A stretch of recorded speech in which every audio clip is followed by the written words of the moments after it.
Seems like something shameless podcasters would do to, drop little hints to advertise, Yeah, are you wearing your own merch? Yeah, definitely. Yes, I am.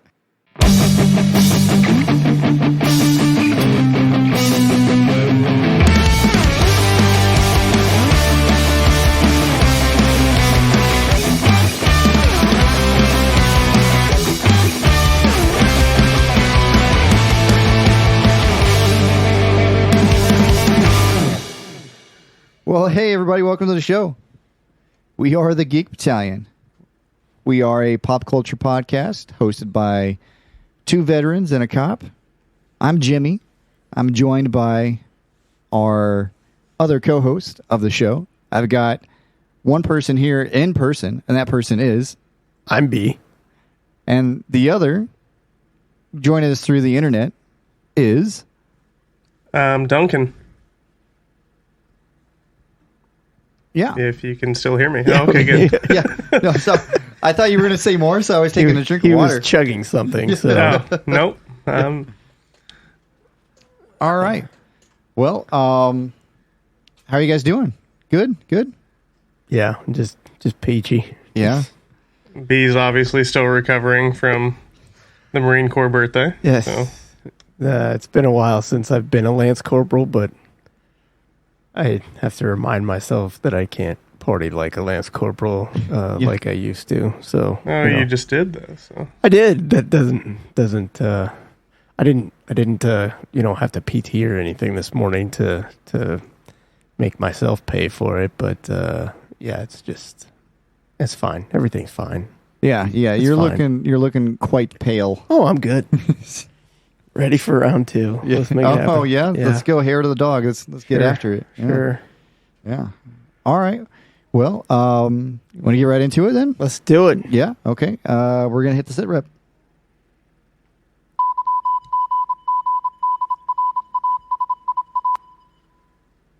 for all time, always. Yeah. That would have been good. Yeah, but no, Damn. nothing. Your nothing that cool. suggestion is way better. Yeah. You're taking any kind of stab? Like I said, I thought someone was murdered in an alley from what it sounded like. I don't know. Yeah, it's very simple. It's Yggdrasil. Oh, that's Okay. good. Yeah. Little nod to what the episode is going to be about. Because if you didn't read the description, I mean, spoilers, but whatever. It's fine. Hopefully you're not listening to this if you haven't watched Yeah. the show. But you got to watch the show before you listen to this. So if you haven't watched it, now's your opportunity to stop. Sure. Yeah. Yeah. Well, I mean, we got their sit rep and stuff, so you can listen to that. But then we're going to get into the meat and potatoes, which Right. is, Loki just ended. Loki season 2? Man, season 2. God, Maybe series finale? Yeah, we'll get into that, I think. So Yeah. Plausible. But anyway, sit rep. So, B, tell us what we do here at the sit rep. Well, that's where we kind of discuss what we've been doing since the last time we recorded, what we've been watching, what we've been reading, maybe interesting things we've been doing. But that's pretty much it. Okay. Yeah. All right. Well, either of you want to go first? I'll go. Sure. Okay. I had some time on my hands, this last week, kind of laid up a bit. So I did watch quite a few things, just because it's fresh in our mind from last couple episodes that we talked about. Purely for, podcast research purposes, I watched the Jennifer Lawrence No Hard Feelings. Oh, yeah, just for... Oh, man, I forgot to do that. She was really good in it. She was hilarious. The movie wasn't that great. Had some funny moments. It was like a modern day try to be raunchy, but also we can't step outside a certain boundary. It was very awkward. Okay. The aforementioned nude scene was really not what I was expecting at all. It's different, isn't it? Oh, it's not. nude scene is not really an accurate description. It's a fight. She fights someone completely naked, and it's very weird. Like, oh wow, that's not what I would have expected either. No, especially when the fight occurs, they obviously were interrupted. Yes. So you think it's going one way, and then it takes a violent turn, which usually I'm down for. In this case, it was like, this is just weird, really weird. Yeah. No. So to paint the story here, so Jennifer Lawrence, her character is supposed to seduce this like kid that's like basically a virgin. Yeah, he had a male nanny. He got bullied at his school, so he's very closed off, and he's going to Princeton in the fall. Sheltered kid, smart kid, whatever. But yeah, so she's like supposed to seduce him and like make like rock his world, whatever. Like really creepy too, because she's like super old compared to him. You. I mean, I suppose she is definitely older than that actor. Yeah. I think she's the part where she talks about how old she is actually pretty funny. What is her actual age though? I think she's like 33, 34. So that's what her age is in the movie. Like, I think she's 34 is what they finally land on. But anyways, this whole thing is set up by 33. This kid's parents put out an ad, and his parents are very well to do, and they live in this summer home for this. Super affluent, East Coast. Yeah, it's only during the summertime that they're inundated with all these rich vacation home people. But she's a natural or a native. She lives there, but she's broke, and the whole premise of the movie is she's trying to do whatever she can to save her mother's house that she lives in, but her car gets repossessed, and she's just a dumpster fire. Yeah, down on her luck. But so she responds to this ad, and these parents are trying to get her to date their son to get him to open up a little bit. And they ask her, like, you seem a little bit older than... Because I think the ad said, like 18 to 21 or something like that. Oh, okay. Yeah. And she's like, yeah, I'm a little bit older than that. And a little bit. She's like, they start off like, well, like how much? And she's like, oh, well, I was 24 last year. And she's like, so you just turned 24, or you're 25? And she's like, well, the year before that. And then she does that like 7 more years. So she like finally lands on like, I think she's 33 or 34. But it was pretty funny how they set that up. And then they are encouraging her to not just have sex with him, but like get him drunk, take him to parties. That's just so fucking weird. So weird. It's a weird premise. And the fact that it was not lost on me that this is Ferris Bueller that is trying to hire this girl. Was it? Yeah, it was Matthew Broderick. See, I haven't watched Matthew Broderick's in it? I didn't realize that. He's the only other semi dude's dad. That's not true. The other famous guy in there is the tow truck driver, and his name is escaping me, but he was Micro from the Brenthal Punisher series, and he was also he was in Andor. He was the like former stormtrooper that tries to do the double cross after they do the robbery job, and then Andor ends up shooting him in the face. You know what I'm talking about? I have to look it up. Was his name Gary in the show? Evan Moss. Yeah, I think that's it. Evan Moss Backrack. I was going to say, I don't think there's anyone named Gary in Andor. No. Oh, yeah. He was a vital character of the show. Luthen, Andor, and Gary. Gary. Cassian and Gary. But yeah, so she's obviously takes him out on these adventures, and she's very aggressive, and it's hilarious. Like the very first scene where they actually meet is really, really funny. because the kid thinks he's being kidnapped. And she gets... Not a bad way to be kidnapped. No. I'm like, why you'd be concerned about her, but whatever. But no, she's really good in it. She was really funny. Some of the situations were funny, but it was just fucking awkward and weird. This whole scene is because I had to watch it a couple times for research. But they're like swimming out in the ocean, and she like convinces them to go skinny dipping, basically out in the ocean. First of all, trying to have sex in the ocean is just that silly. sounds fucking terrible. Both of you fuck off. Jennifer Lawrence tells you to go have sex with her. I'm not saying I wouldn't. I'm there. Yeah. I'm not saying I wouldn't, but that wouldn't be my first fucking choice. Well, no, man. At first, it's the ocean. It's the ocean at night. No, I'm not doing that. Yeah, I don't want to go in there at all. Yeah, no. Yeah, exactly. That's my... I've seen Jaws. Yeah. Do you want to get Jaws? Because that's how you get Jaws. I'm fucking scarred by that movie. Yeah, I understand the sentiment, but again, if that's the situation you're in, I'm going to beat her out there. It's happening. Yeah, she could probably convince me to do a lot of things. So. Yeah, probably. Anyway, so they're out there naked, and then these bullies or whatever, they come up and they steal their clothes. They're drunk children. Like they're teenagers. Yeah, and J-Law is like, oh, hell no. And so she marches out of the water, every bit's dangling. Yeah. And ensues a huge fight. And even ends up cooter punching or cooter kicking. Kicking. No, she gets freaking... Oh, yeah, she gets her cooter kick. She gets the box shot. But... Like, I don't know.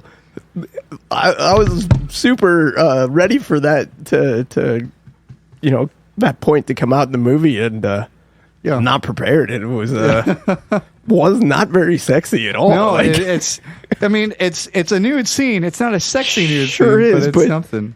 The human body, even in a phenomenal form like that, looks very awkward when you're twisting and stomping people. Like it just, I don't know. I mean, so what you're saying is not your best fat, but you still fat. Oh, for sure, for sure.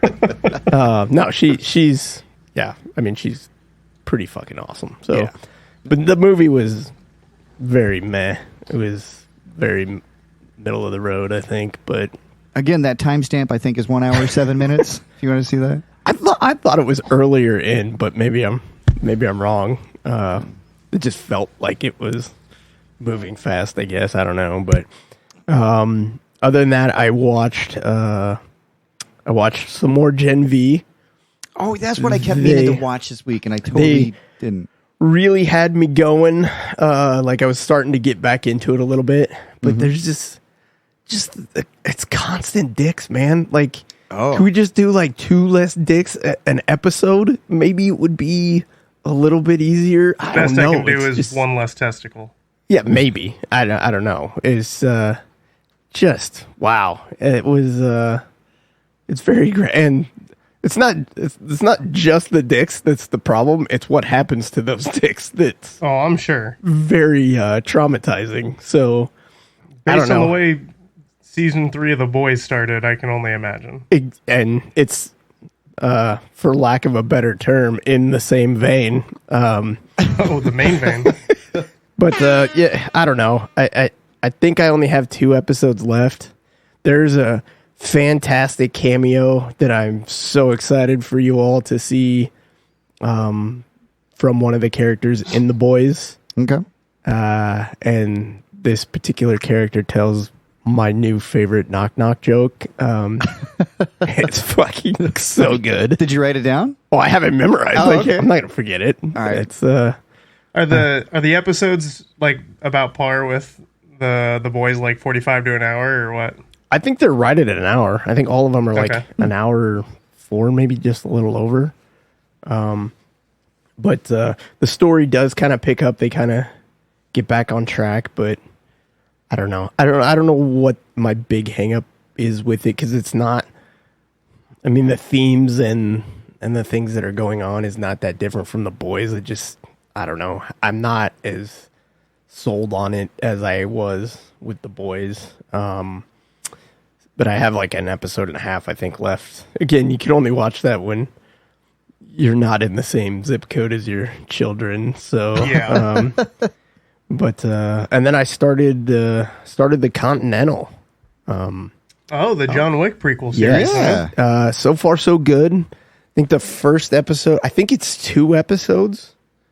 And there might be more. Like total? Or I think so. It's limited or mini series, I think they're calling it.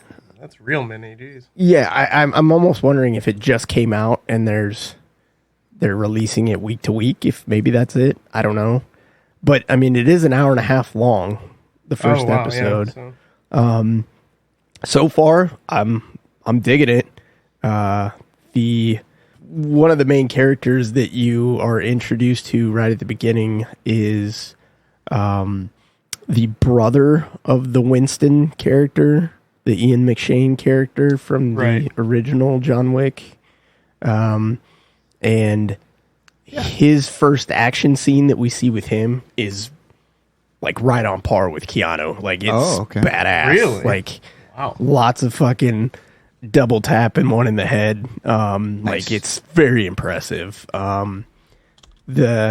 Obviously there's no, to this point, I don't think there's a character that has like the Keanu charisma, Right. that draws you into it. But it's been very entertaining so far. And again, I think maybe halfway through the first episode. Mel Gibson is the bad guy. Oh. And he's been really good. I'm like very impressed with. Okay. 'Cause I can't think of too many things that he's been the bad guy in. Like I think wasn't he the bad guy in like Expendables or something like that? But that movie wasn't that great.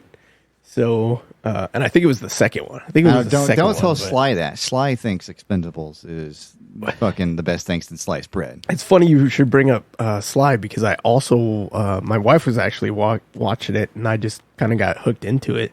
It was a documentary about Sly. Yeah, I actually have that on my list. It's very entertaining. Yeah. But they kept talking like all the way through it, like how incredible it is that he's had 3 major franchises. And I'm like, what's the third one? And they never really say it, but clearly they're claiming in the I almost said Incredibles, the Expendables. Yes, they're clearly implying that it's the Expendables. And I'm like, I don't know that I agree with that. Yeah, the Expendables is very... I mean, it's a fun series to watch, but I would call it like a major success. Like, like I enjoyed the I think first they meant one. Tango and Cash. Yeah, I love Tango and Cash. I mean, they should have made more of those, but Yeah. but I don't know. I liked the first one. I enjoyed it. I wouldn't say it was good, but I enjoyed it and everything. I think I only saw maybe the second one. I don't even know if I've seen any others. Yeah, I haven't seen any of the others, just the first one. But it was funny in that series. Well, I wouldn't say funny, but it was interesting how Arnold made a quick little appearance in it. And he's talking about like how he thought like Sly was like the bigger star. But I've always thought like Arnold was the bigger star because it feels like he's had more movies that did better. Commando all on its own was a good movie. Well, good movie. It was a decent movie for the time. It's a great 80s action movie. Yeah. But I felt like that was like a bigger movie than like Copland. I think at least what I took from it was like Arnold was an action movie guy. Yeah. That's it. That's all he did. But, well, I mean, Kindergarten Cop. Come on. That's Class A. So Arnold was an action movie guy. Don't get me wrong. I love Kindergarten Sly has Cop. a little bit more range. Yeah. Yes. And that's what I think they were getting at was like he's more of an actor. Oh. Like he actually, his performance in Rocky was integral to his success, whatever. Gosh, but that's such a great movie. It's one of my all time favorite movies. Yeah. And Rambo too, like the first First Blood. Mm-hmm. That one was like he was Yeah. acting in that. He wasn't just blowing shit up. Like Yeah, there's some good dramatic moments in that. Right. I mean, it's such a really good nod to veterans too, because it really looks at PTSD. I wouldn't say it's a good nod, but it's definitely a nod. Yeah, I mean, more so like it's and look towards PTSD and like just the effects, and like there's he's got a great monologue that he does towards the end where the story that he's in is all blown to hell. Yeah, and the colonel is there, and he's all like, I used to be able to drive tanks, and then I was in charge of $1 million worth of equipment, and now I can't get a fucking job on the side of the road pumping gas or washing a car or whatever. And like that struggle, that is real. That is a real struggle for veterans. And it's I've always thought that was like just such a really well done investigation, or not necessarily investigation, but research on his part to understand that struggle. And then, of course, his famous line is "Nothing is ever over," because he's always reliving, his time in, and the whole scene where he's talking about his buddy having been blown up, right?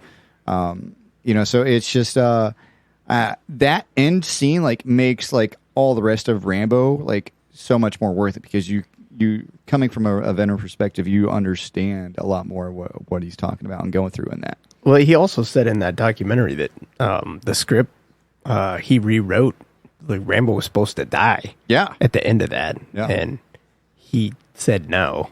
Yeah. So it's funny that his quote is "Nothing is ever over." Well, I mean, it was supposed to be, but you would let it. But but anyways, we got off track there. Continental, I'm digging it so far. I haven't heard a lot about it, so that kind of makes me wonder where it goes from here. But I just Googled it, and it looks like it's 3 episodes total. Okay, that's not. Yeah, I knew it was short, but what's that on? Is it Netflix? It's on fucking Peacock. I was gonna say it's on Peacock. Yeah, Peacock. But yeah, so I'm digging that so far.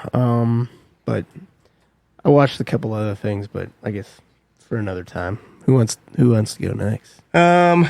Most of my my time has been spent trying to beat Spider-Man in a lot of different ways. I watched. The wife wanted to watch No Way Home, so we watched No Way Home the other day, and it still holds up. It's great. I know it's only been like a year or whatever since it came out, but yeah, it's still such a still really movie. Enjoyed that.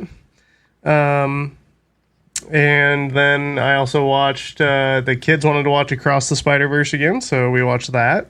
Heck yeah, that's on Netflix now too. Yep. Yeah, it just dropped on Netflix on Halloween. And now that the writers and actors strike is over, they have said that Beyond the Spider-Verse is set to begin voice acting and recording sessions for the sequel. So thank God, because I want to know how this all ends. And I'd be really pissed if that movie just died off because of a bunch of bullshit. But I know. I think there's so much money wrapped up in this, and there's so much investment and backing behind it. Like they wouldn't just let that die off. No, I agree, but I also don't want to have to wait like another. It was like 5 years or something between the first two, so hopefully we don't have to wait that long. Because I don't want to wait until like 2028, right? For the sequel. But I would still go happily see it. And then I've been playing Marvel's Spider-Man for the PS5, and all kinds of Spider-Man. Trying to get through that. I think I'm pretty close to finishing the main story. It feels like that at least. So that'll probably happen when we're done recording. But you know what? Then I still have a few side missions and stuff I would to handle. But do you know what level you're up to as far as like your player? Like what level my spider person is at? Yeah, Spider-Man. I think I'm at level 49 or 52. I think is what's the most recent. Wow. But is that good? Yeah, that's pretty high. I mean, I thought it kind of. I didn't know that it went over 50, but maybe it doesn't. Maybe I'm wrong, but I thought that's where I was at. But I could definitely be wrong, but I just thought my skill trees are pretty much maxed out. Nice. Well, then you're And- probably pretty close. Yeah. Except for there's one for Miles that tells me I have to keep playing the story to unlock. So I imagine that'll happen here pretty quickly. But like, I guess spoilers if you want to play this game and you don't want to hear what's happening. But I got to the part where I got the suit off and it went back on Harry and he went on his little rampage, and so now I'm kind of dealing with all the aftermath in the city of the symbiote and all that, and then finding out that the leader of the Flame, that weird cult, took like a sample of the symbiote, which will obviously lead to like a Carnage thing, it seems. Mm-hmm. So, but yeah, I love it. It's really great. I really like all the costumes. I've been playing with a bunch of different ones, and I like that they have like different colorways for a lot of the different ones. So that's pretty cool. Who do you prefer? Are you Peter Parker or are you Miles Morales? I really like playing as Peter, but now that he's not the symbiote, and he's a little bit, it's like I have to get used to playing as the old version with I got so used to the powers of the symbiote and the enhanced strength and all that stuff that it was it was easier, and now I'm like trying to kind of relearn Peter. But I really like Miles and his like electricity based powers. They're like, if you use those well, it has a better like spread, you can hit like a lot of different attackers at once and really slow down the rate at which they're coming at you. So that's helpful, especially for a lot of those like symbiote ones where you have to like fight them off while the clock is counting down sort of thing. And they just keep more and more and more and more spawning and shit. So, the only reason I ask is because, Insomniac came out and said that Miles Morales will be Spider-Man moving forward. He will be like the main Spider-Man. I guess I haven't finished it, so I don't know if that's a spoiler for the end or not. Not really. It's I not saw like that headline and I was like pissed because I was like, well, does that mean Peter dies or whatever? But I guess we'll see. I don't mind. I really like Miles a lot, and I do too. I really like that he's similar but still slightly different than Spider-Verse Miles. He's just, I think he's fun to play as. I think the voice acting is good for him.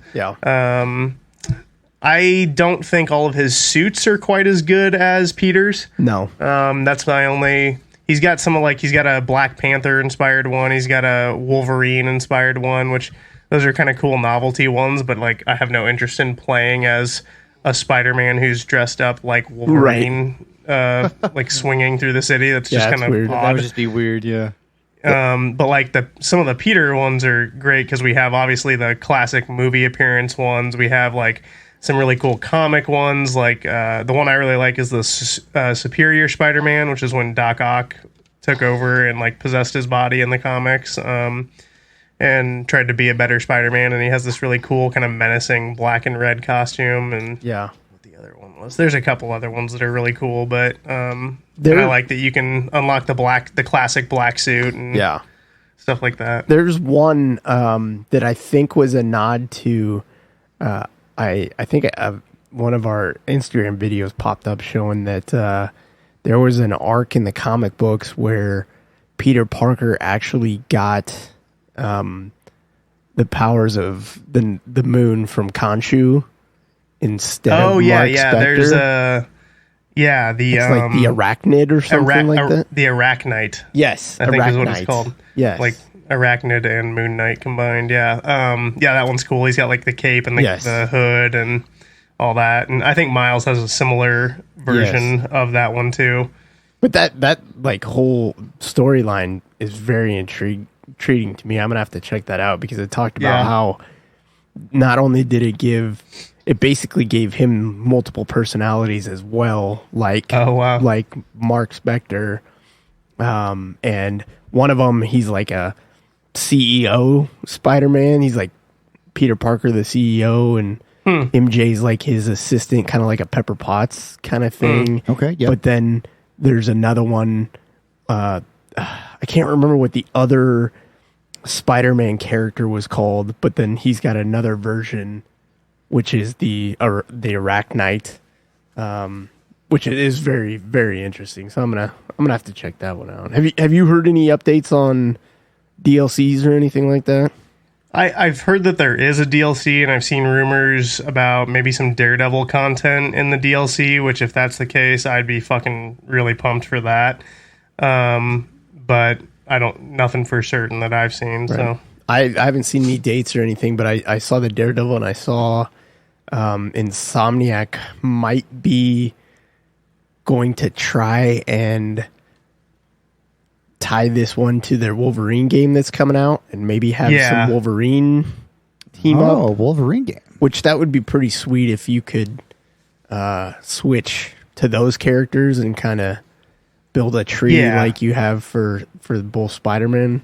And I know it was only brief, at least so far that I've played. You obviously get to play as Venom there for a little bit of it in the main storyline. It'd be really cool if in some of the DLC you got to play as like Daredevil or Wolverine. But the only problem I foresee with not Daredevil, with Wolverine is like, how does he like get across the city? They just give him a fucking motorcycle and he just uses that because like he claws up the sides of buildings, right? And there's strategic like hang gliders or kites that he can he can fly around town, and that would be dumb. I don't want any part of that. Like, maybe it'd be funnier if he just walked casually, just like smoking a cigar as he goes the whole time. Like, are they trying to put that on PC or just on the PS5, or what's the plan? I can't remember if they released the original one for PC. Do you know? I don't remember. I thought it was a PlayStation exclusive thing. I thought it was, but I think eventually they try and like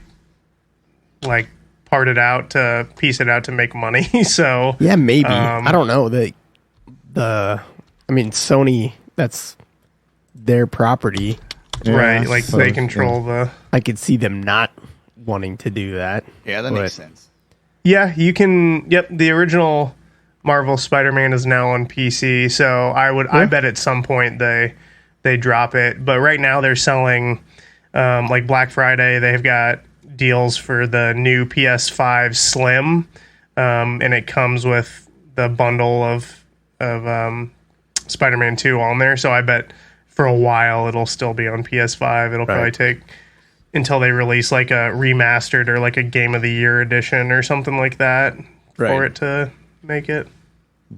Cool. Anything else? Last thing I did was I actually just today watched episode 2 of season 2 of Invincible. Nice. So it's good. It's moving along. It's really fun how it takes like a lot of the tropes of typical superhero stuff, and it doesn't necessarily like turn them on their head. Like it's very, it's very much a superhero show, and in that way it can be somewhat predictable, but there's just enough like twists and changes to it that it's fun and it's interesting. And I also really like that there's like a whole lore to it that I personally don't know anything about because I haven't read the comics. And from what I understand, it's pretty faithful to the comics. It's a little bit maybe out of order and stuff, but it's pretty spot on. But I just like that there's just like this whole universe of characters that I don't really know, and there's no like pressure on me to be like, oh, do I know who this person is? It's just like I can just watch the show and be like, oh, this is an interesting like character that is obviously inspired by these other ones that I know and love. So but yeah, it's good. So I'm excited to see where it goes. Nice. Yeah, I've been meaning to check it out. It keeps popping up on my timeline. Hey, watch Invincible. I'm like, yeah, I want to. I'm getting to it.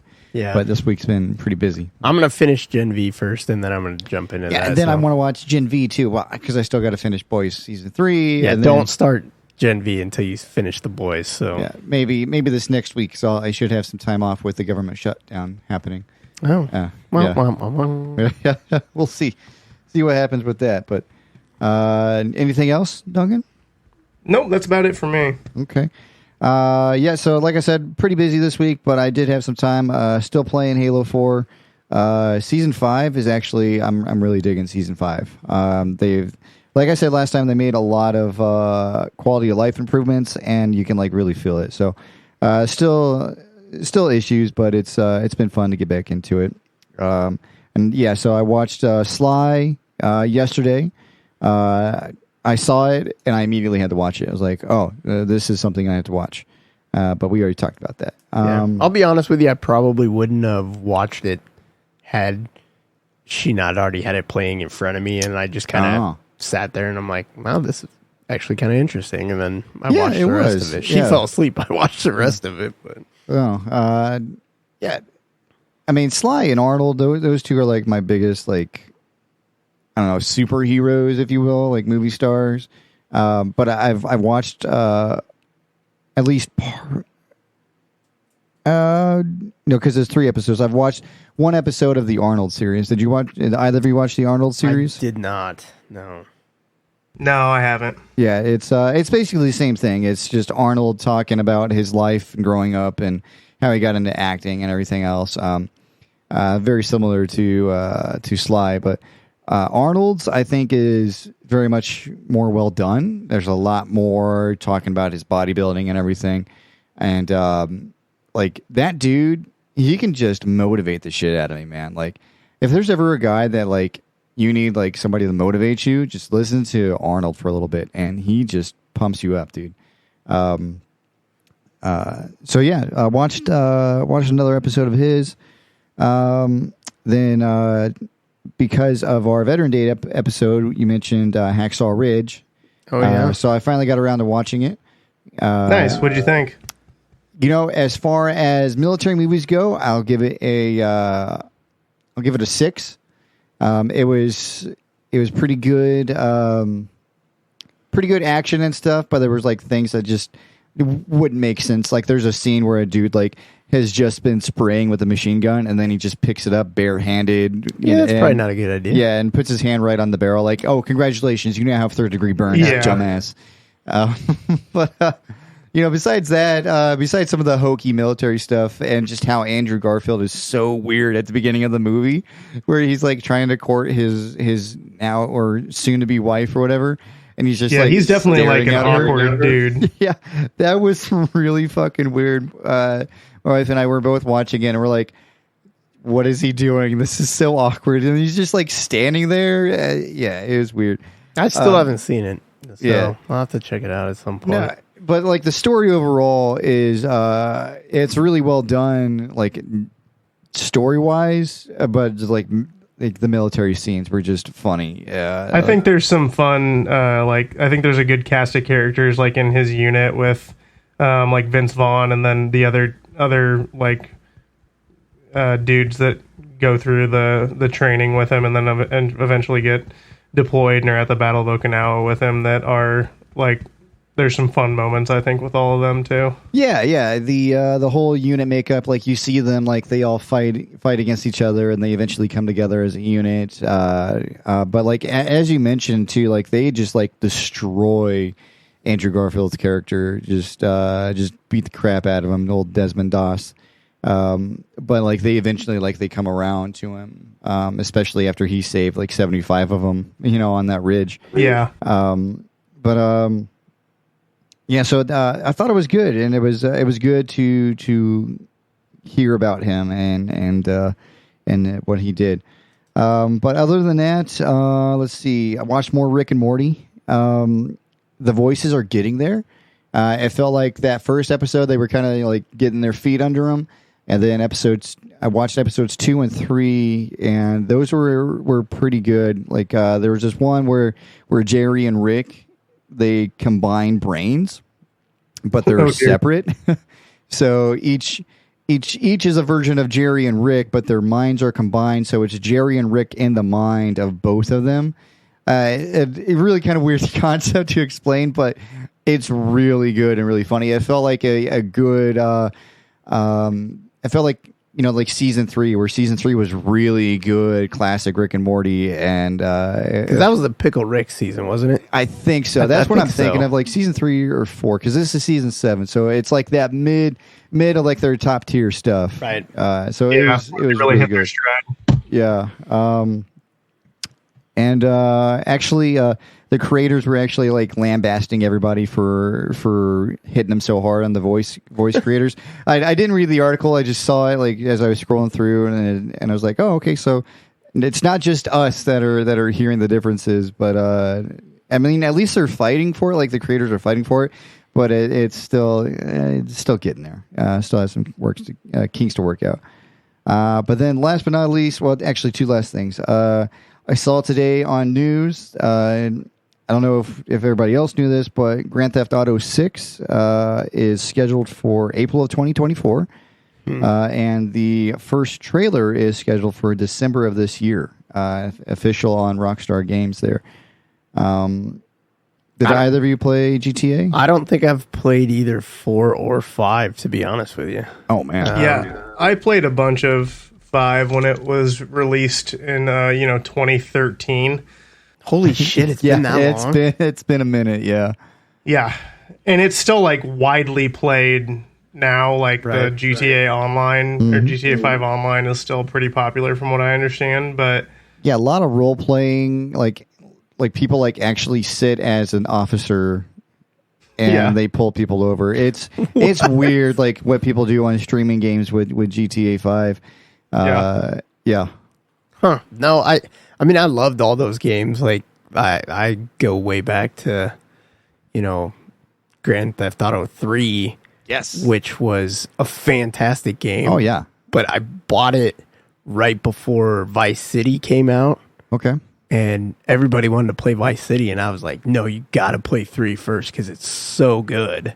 And it was. Yeah. And then, of course, the San Andreas one I absolutely loved. Oh, man, yeah. That was great. But that was kind of where I'm trying not to be the get off my lawn guy, but I have a hard time saying that game isn't directly responsible for the downfall of all society. I don't know. It's just that's just my own personal grudge, which I'm as guilty as anybody. I loved playing it, but there's plenty of people out there who play GTA 5 and don't fucking go steal cars and kill people and beat up hookers and take their money back. Yeah, that we know of. Yeah, you get it all out online, and then you don't have to do it in person. I mean, in theory, yeah.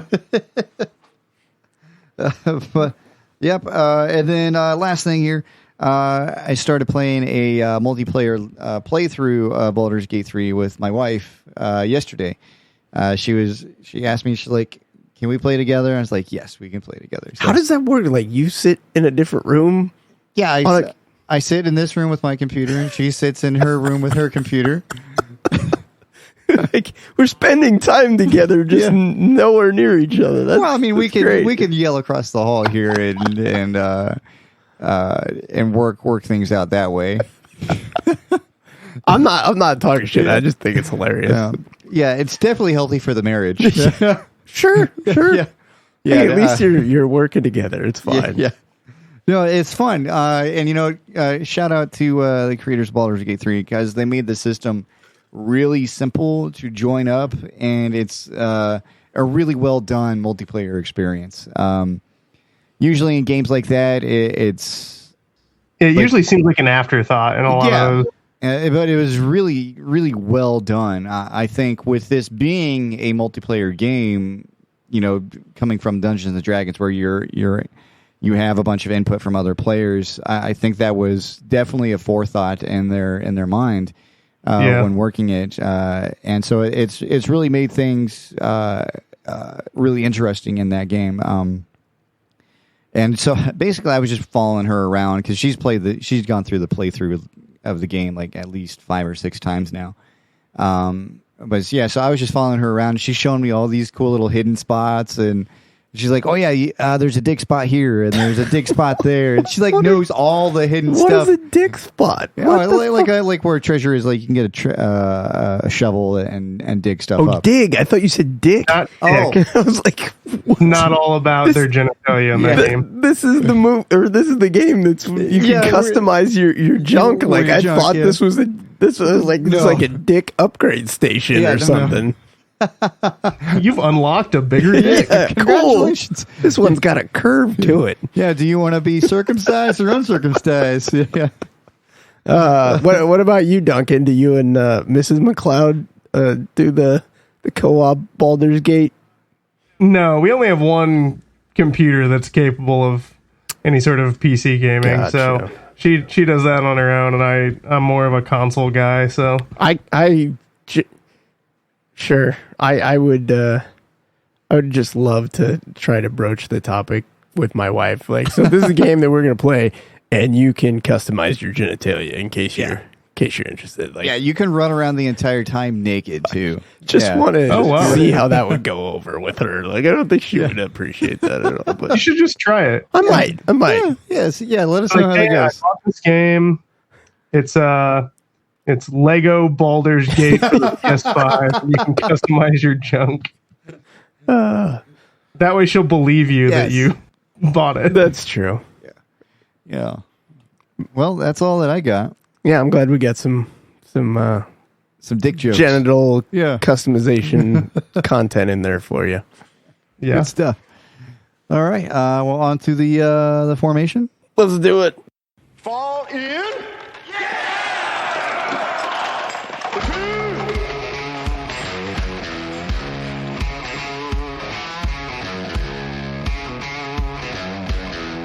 You fall out in that street, or I'm gonna kick your ass right off this fucking planet.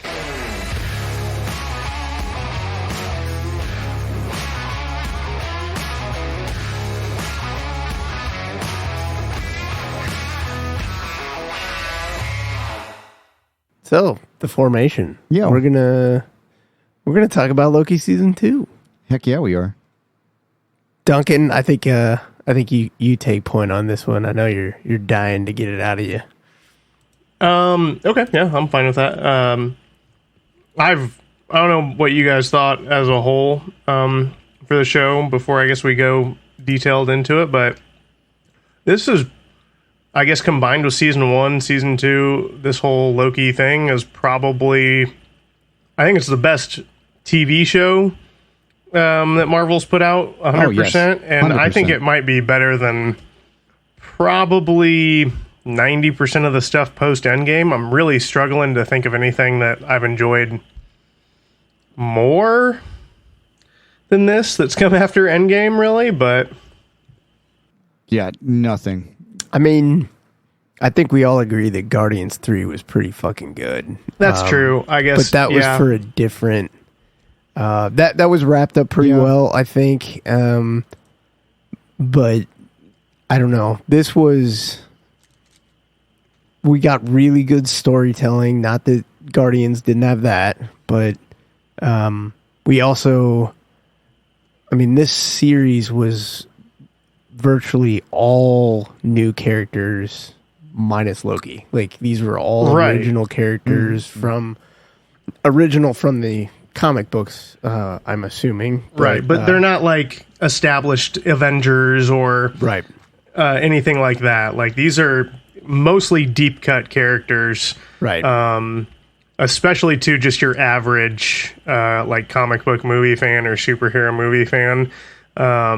These are like nobodies. Like, you know, Yeah. you got to read some comic books to really have any idea of who these folks are, and they made us care about all of them 100%. and made them extremely interesting. And I think probably the most impressive thing about this show is it's not like it's without action, but it's just 100% a drama. Yeah. With some action, some very little, especially this season, action in it.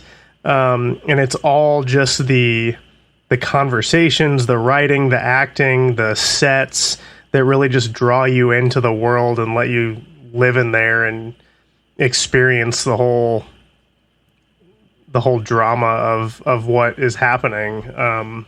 I would also, it's really impressive. I would also cut in there that outside of 10 years worth of movies and interconnected stories, for the tight 2-season grouping that we have here, this is like the pinnacle of character development. Like, oh yeah, the story arc that we get for Loki, and some others in there too, but I mean primarily Loki is freaking phenomenal. So good. And it's really, I think it was really smart to use a character like Loki, or use specifically Loki, because of the way he had kind of already run his course in the standard MCU up to this point. Like we saw Loki go through a character arc from Thor all the way to Infinity War, and he kind of had this, not quite this dramatic of an evolution, but this evolution from an asshole villain to maybe a little bit more of a heroic character. Yeah, you see the potential of him, like almost the redemption. Right. I mean, character. Yeah, there's good in him. Right. Yeah, he goes out, trying to stick it to Thanos, and what other way can you go? And but what's so smart about this show, I think, or at least using Loki, is that they go to Endgame and they take him from a moment where he hasn't had any of that character development, right? He's still just after the Battle of New York. Mm-hmm. He's just been beaten by his brother and his dumb friends, and he's pissed off about it. And he takes the first opportunity to go create some more mischief and create some more trouble and try and find a way to rule again. And so we have this kind of like simultaneous character development in our head. Like, we accept that Loki can be a good guy, or can have this arc, and then we get that arc, but in a totally unique and really fun and different way than we've just had for the last 10 years of the MCU. Yeah, because this character knows nothing about this other Loki. Right. Yeah, they know nothing about his arc. As you put it, he literally just got done being captured by the Avengers, and then immediately is now at the TVA. Right. Exactly. But I think another, and I guess it goes to the character development that we talked about, but like his growth as a person, where, and this isn't giving anything away yet, and we'll get into more later, but like he finally gets this all-encompassing power, this like control that he's wanted his whole life. His glorious purpose. But it's this just incredible power that he wields by the end of this. Right. And he doesn't do with it what the one that we meet at the beginning of this series would do with it. Oh, right. Yeah. Yeah. And if you went to, season 2, episode 6, and you gave that resolution to season 1, episode 1 Loki, it would be a very different outcome and very different story. Yes, I agree. And yeah, the acting was amazing. Very, I don't know.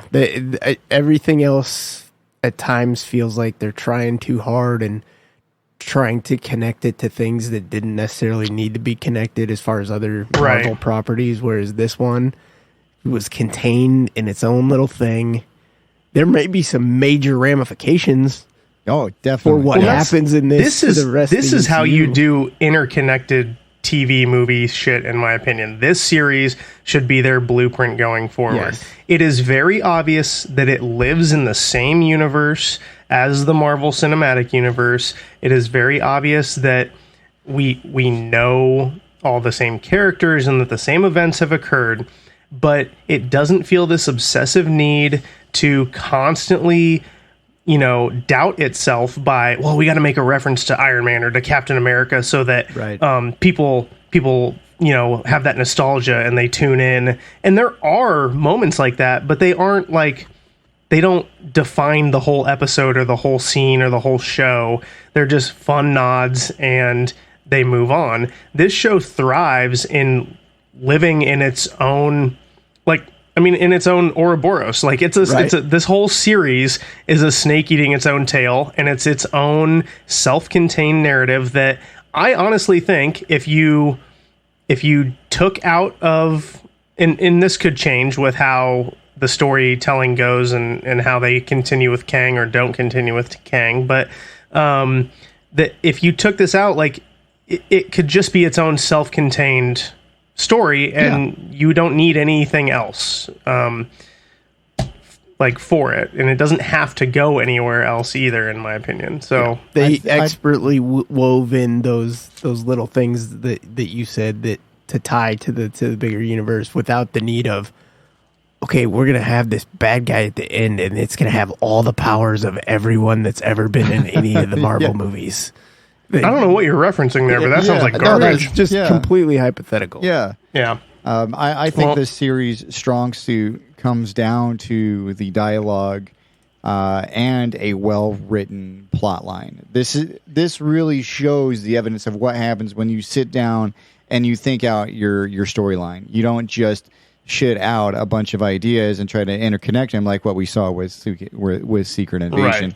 Right. You see really well-developed characters. Just character selection, actor selection. You got Owen Wilson and Tom Hiddleston, two of the best actors for this, really, to pull this kind of this story off, because it was very dialogue-driven. There was, there was action in it, but it felt like the story was really told through the words and of the characters. And I think that's what really made this such a better series overall. Yeah, it was clear that the writers, the showrunners, everybody, the directors, everybody had this cohesive idea of where season 1 and season 2 are going to go. And they've since come out and talked about how that was the case. They've also talked about how they were kind of given free reign from Marvel in the sense that they didn't have this oversight where they were like, hey, you've got to work A, B, and C in because we have X, Y, and Z coming up. They just were told, maybe this is PR, but I'd like to think it's true because of how good the show is. They were just told, do the best season of TV that you possibly can for this character. And I think that's exactly what they accomplished. This should be the roadmap for them going forward. And if it's anything like this going forward, then I hope it's successful as hell. Right. No, I agree. And just since you brought up casting, I don't know. I know this is probably not going to age well, but Jonathan Majors was really freaking good in this. He may be a terrible human being, and we may never see him again, but he was really good in all the different roles he played. Yeah. I mean, looking at his version of Victor Timely compared to He Who Remains. Right. Like my wife is watching and she's like, I can't believe this is the same actor. Right. Yeah. There's a moment, and I'll just skip to it, and we'll obviously talk through the whole series here like we usually do, but it's just so pertinent to what you're talking about right now. There's a moment in the finale where Loki is having a conversation with He Who Remains, and He Who Remains does an impression of Victor Timely. So we have Jonathan Majors as one character doing an impression of Jonathan Majors as another character, and it works so goddamn well that I was like, how is this dude, he can fucking act. And like you said, it's a real shame that all of this stuff happened, and that, he very well could be an absolute piece of shit. And even if he's not an absolute piece of shit, that this has been cast upon his person there, and now that might ruin his entire career or opportunities that he has in the future. But yeah, man, he is so good. It's ridiculous. Yeah, I'm bummed. Like, I hope everything works out, and maybe he won't get canceled, but I think it's highly unlikely at this point. As far into it as we are, yeah. and I just with all the rumors of Marvel talking about changing gears and maybe bringing Doom into it, and like I don't know. Yeah, like I said, I'm not rooting for somebody that is a bad human being if that ends up being the case, but it just sucks to see a talent like that kind of wasted, you know. So, but anyways, that's my initial impression. So obviously, we open the series with episode 1 titled Ouroboros, and this is when season 1 ends with Loki reappearing in the TVA after he was at the Citadel at the end of time, and he meets with a Hunter B-15 and Mobius, who have no idea who he is. And what we come to find in this episode is that he's being chased by the Hunters and by Mobius. They're trying to capture this rogue Loki variant who has found himself in the TVA. And what we discover is that he actually was kicked into the past by Sylvie, into a past iteration of the TVA, where they have no idea who he is. So eventually he is able to time slip, which is where he's basically involuntarily phasing through past, present, and future. And he finally is able to meet with a Mobius who knows who he is, and they're able to solve the problem of his time slipping through some questionable physics that Ouroboros instructs them on. They have the great moment where Loki is talking with Mobius and Ouroboros in the present, and he slips into the past and then informs Ouroboros's whole like vision of the future and how to build the device that they need, and what to tell Mobius in the future. And then when he slips back to the present, it's just there, and he that whole scene, like we talked about it. I just liked how well done that was. It wasn't like like Butterfly Effect where he has a fucking brain aneurysm. It was just like oh yeah, it's right here. Yeah. So I guess really I do well have this device, and he just picks it up where it's been sitting next to him for 400 years or whatever it is. And that's just a taste of what they do for the rest of the series. They really lean into that version of time travel until a little bit later, where we get more of like a consciousness displacement version of time travel, which is something we've seen in like X-Men Days of Future Past, where you are traveling back to like a previous version of yourself, but there's not two of you. You're just in that body now, right? With your current consciousness. So, but they end that episode with seeing that Sylvie's at McDonald's in Broxton, Oklahoma in 1982, and that I guess that the followers of General Dox, who's a general at the TVA, are marching out to find Sylvie and to probably start pruning some timelines.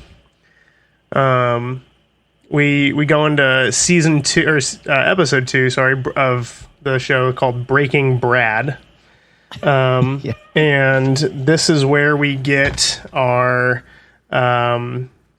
only real, like, I guess I'll call it a kerfuffle in the series, where it just starts like kind of out of nowhere, and it feels like there was a large gap or a huge part of it that was cut, because it's just all of a sudden like, hey, we're in London in 1977, and we're going after this hunter who's now all of a sudden an actor. And they explain it, and it works, and you kind of forget about it. But I remember being really caught off guard at the beginning of the episode.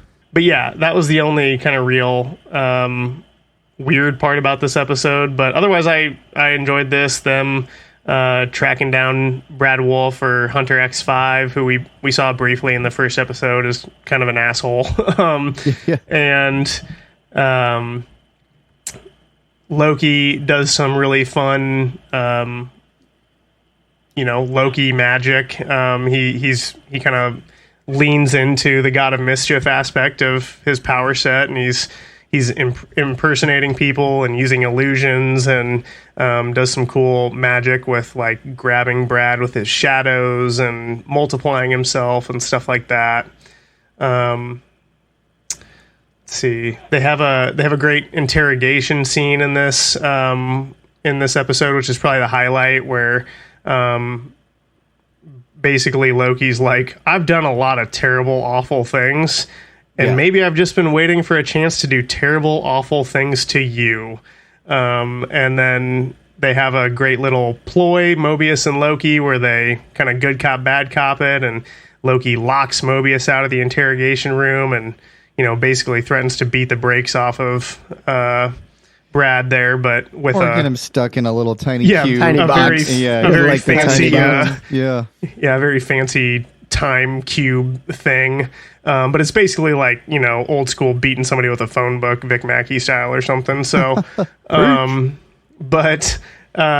they get some information that, he knows where Sylvie is, and that he also knows that General Dox plans on bombing a fuckload of the timelines. And I think that's how the episode ends, is where she's, they stop General Dox, Sylvie and Loki working together, but they see the death of billions upon billions, if not trillions upon trillions of people in multiple timelines that General Dox managed to destroy. However, that does give them some breathing room, because the time loom is now less stressed out, because that's kind of been the ongoing MacGuffin, is that the loom, since the multiverse has exploded and the sacred timeline is no longer the only timeline, this giant loom that weaves together the branches of time is about to explode, which could end everything. So after that, they realize that in order to fix the sacred timeline, they need He Who Remains and his temporal aura. But since he's dead, they need a variant. Yeah. Since they would share some sort of temporal aura, and that's where we lead into episode 3, where they go back to 1868 and 1893 Chicago. They visit the Chicago World's Fair there. We also see Miss Minutes and Ravonna Renslayer here for the first time. And we're introduced to Jonathan Major's, third iteration of Kang, like third major iteration that actually has screen time iteration of Kang, Victor Timely. And Renslayer creates a branch timeline by providing young Victor, the copy of the TVA guidebook written by Ouroboros, which is basically like a breakdown of every single piece of technological innovation at the TVA. And he uses it to, become a scientist and have all this technological innovation in the early 1900s or late 1800s and early 1900s. And, but also he just basically becomes a con man and creates a bunch of bullshit technology that he sells to people, and then they come back to him and they're like, hey, these pants that are supposed to make me taller didn't work, and he just like ducks down. It's like, you look taller than me, bro. Looks good. But they end up rescuing him from Sylvie at the World's Fair, because she's intent on killing him, but Loki is able to convince her that they need him for the loom and to save all of the branches, because if they don't stop the loom from exploding, then her branch that she's found a little life in and all of the others will explode. So we find out that Miss Minutes is in love with He Who Remains, and that she's like desperately craves a human body and wants to know why he never gave her one. And he's like, that wasn't me. I don't know what you're talking about, but I'm like from the 1800s. You're the most horrific advanced technology I've ever seen in my life. You're terrifying to me.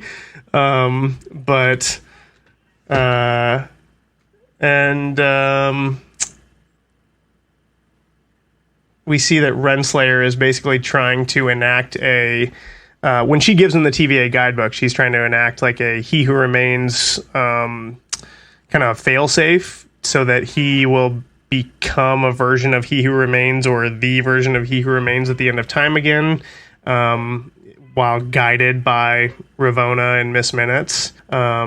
Eventually, I think, this is the episode where Sylvie uses the master tempad that she has from He Who Remains and kicks them both to the Citadel at the end of the time, and they see He Who Remains rotting corpse there. And it ends on the cliffhanger of Miss Minutes having a secret about Renslayer that nobody knows, and then we find out in the next episode. Okay, so that's the first 3 episodes. Then we get into episode 4. Yeah, I'll just give you guys a peek behind the curtain here. I had to take a brief break so that I could bring a guest into the show here. I have my 3-month-old baby who absolutely despises sleeping, joining us on the show tonight. So if you hear any weird noises, that's not me. That's my child sucking down a bottle right now. But congratulations, kid! You're the first female guest on the show. That's, big fan. She's a big fan. She's got all the merch. She makes a lot of dick jokes. It's mostly oohs and ahs, but so episode 4. We can only hope. Before we get too far into this, episode 4 begins.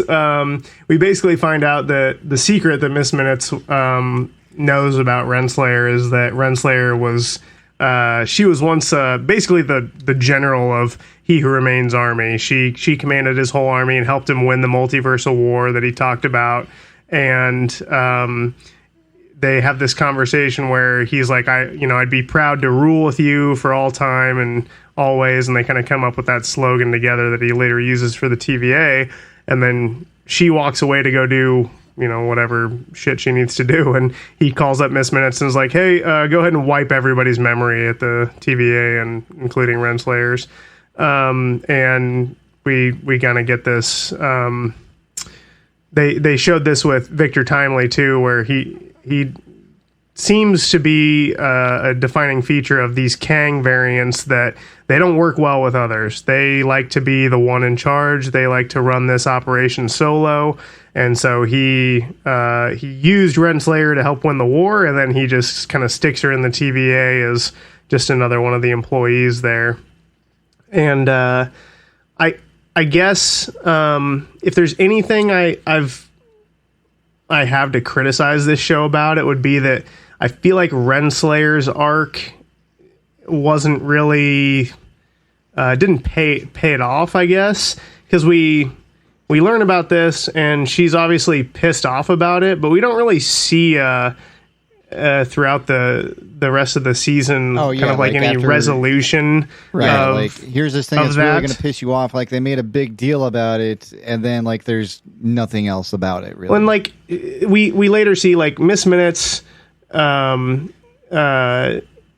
able to warp her and Renslayer into the TVA, and they meet with General Dox and all of her soldiers, all of her hunters who were captured at the end of episode 2 by Loki and the rest of the TVA, and they're kind of in holding. And she meets them as like, hey, I'll give you a deal. All of you who help me take over the TVA, I'll free you, and I'll give you a place on the timeline.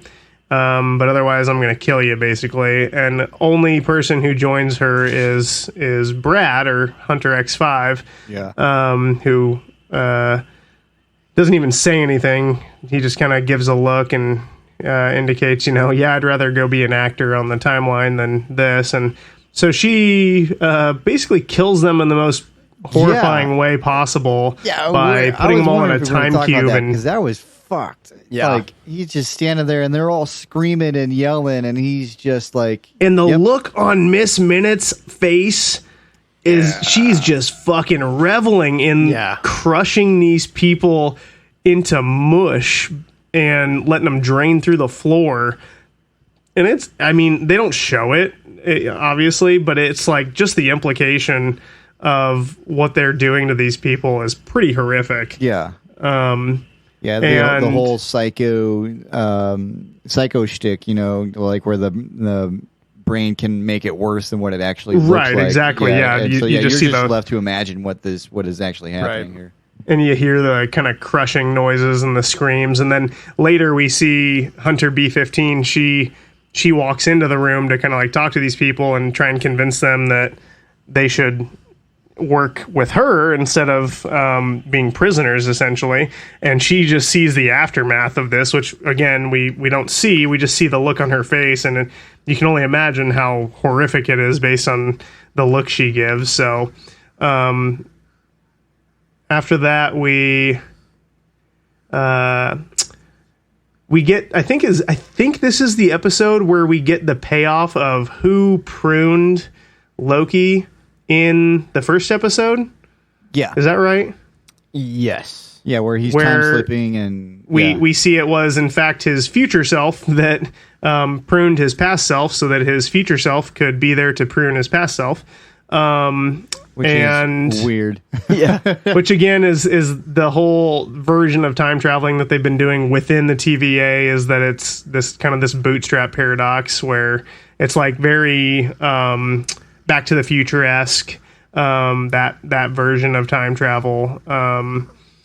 And then we see Sylvie enchant Brad, and we get a fun little moment where he walks into a meeting with Loki, with Renslayer and Miss Minutes and Timely, who they are trying to convince to, again, work with them.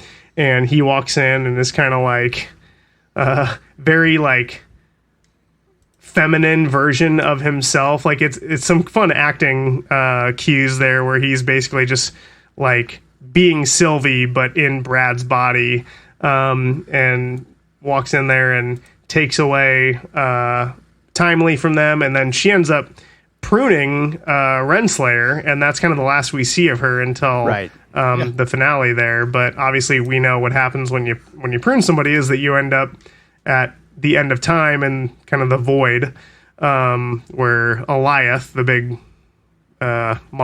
smoke monster thing, kind of devil's anus looking thing. Yeah, exactly. Yeah, I mean, this kind of leads to your point too, like, because it was just like, and now her story's done. Like, yeah, like they set this up and then boop, she's gone, and like, okay, yeah.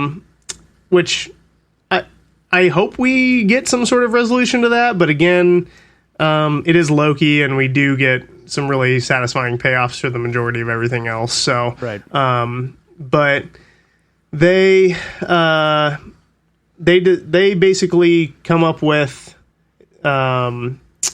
the solution to the time loom, and they use Timely to get access to they use his temporal aura to get access to the time loom, and they suit him up in the same suit that Mobius went and rescued Loki with, and they give him the throughput multiplier so that they can increase the size of the temporal loom. A bunch of nonsense for this MacGuffin, basically.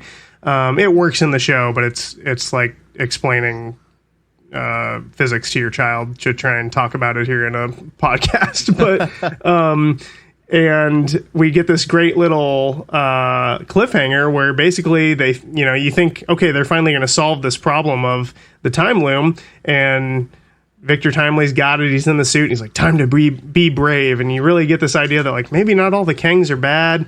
And the door's open, and he marches out there and is immediately just killed in the most horrific way of being spaghettified. You see his bones and organs and everything briefly just like boom, and it's just all just turns to spaghetti, just like Wanda did to Reed Richards in Multiverse of Madness. It looks exactly like that. And the temporal loom then explodes, and all we see is just the blast wave spreading to the characters that are in there, which I think we have Loki, Mobius, Sylvie, Casey, OB, and B15. Yeah. who are in there watching it, and the episode just ends with basically what we perceive as the destruction of all time and existence right there and then. And Loki on Loki's face is like, oh. Yeah, and like Owen Wilson, like Mobius, is just like, he's just like anxious as fuck. He's just like, oh my god, like we got, and it just, like it just fucking ends and kills everybody presumably. And a fun little thing that I guess the Loki Instagram page, they deleted or archived all of their posts, and they just posted it was like a one little reel on their Instagram of Miss Minutes on a temp pad doing like the like kind of like from Jurassic Park. Yeah. Right. And so they were playing into that, which I thought was fun. But prior to that too, they just lock up Miss Minutes because she was giving them all kinds of fits and everything. She's trying to shut it down. But so then they just do what do they call it? They do like a reset on her. Oh, that's right. Yeah, they like hard reset her whole protocol, and it kind of takes her through a little bit of like a horrifying reset where she's like all of a sudden turns to zeros and ones, and she's glitching, and she got Y2K'd. Yeah, exactly. That's exactly what everyone thought was going to happen in the year 2000, and why we all had like, for some reason we thought the death of all computers meant we were all going to die too, but we all had giant water rations and everything else, or you didn't and you just went on about your life. Yeah, I went to just a New Year's Eve party, so whatever. But there was a bunch of doomsday preppers who were freaking the fuck out in the year 2000 because they thought they were all going to get misminutes. But I totally forgot about her at the end of episode 5 because of everything else that happened. But they just wrote her off too, like, oh well, we can't finish this plot line, so she's gone now too. So yeah, her and Renslayer both had kind of the most like boring. They were pretty endings. Anticlimactic, I guess. Because after what we'd previously talked about, where it was clear that Miss Minutes is kind of like in love with Timely or Kang or He Who Remains, however you want to look at it, and like is asking about a real body. I kind of thought we were going to get this revelation that she was like used to be a person, or she was like somebody's temporal aura, or she was based on the personality of like Renslayer or something like that. I thought that maybe we'd get some sort of, and maybe we will in the future, but they don't do anything with that, which I like that they're really focused in the storytelling in this, but it just, my expectation was that we were going to get more there. That's a lot of loose ends to tie up though, and can take away from the main objective. They really tie up the ones that matter. Exactly. Yeah, that's true. And but there's this interesting little moment where right as she's like glitching and dying essentially, or being reset, where she's like trying to get one last thing out to Victor Timely. He's like, I got to tell you one last thing, and you think it's going to be like I love you, like it was when he shut her off the last episode or 2 episodes before that, or I guess it was the episode before that. And she just goes, "You'll never be him." And I've seen some speculation that, well, was that "You'll never be He Who Remains," or "You'll never be Loki," now that we've kind of seen the season finale. But either way, kind of a devastating little blow to his confidence there for the both of them the going forward. Right. But and then we get episode 5, which is Science/Fiction is the title. Oh, nice. And we see that somehow Loki has survived the explosion, but everybody else at the TVA has vanished, and the headquarters is starting to spaghettify.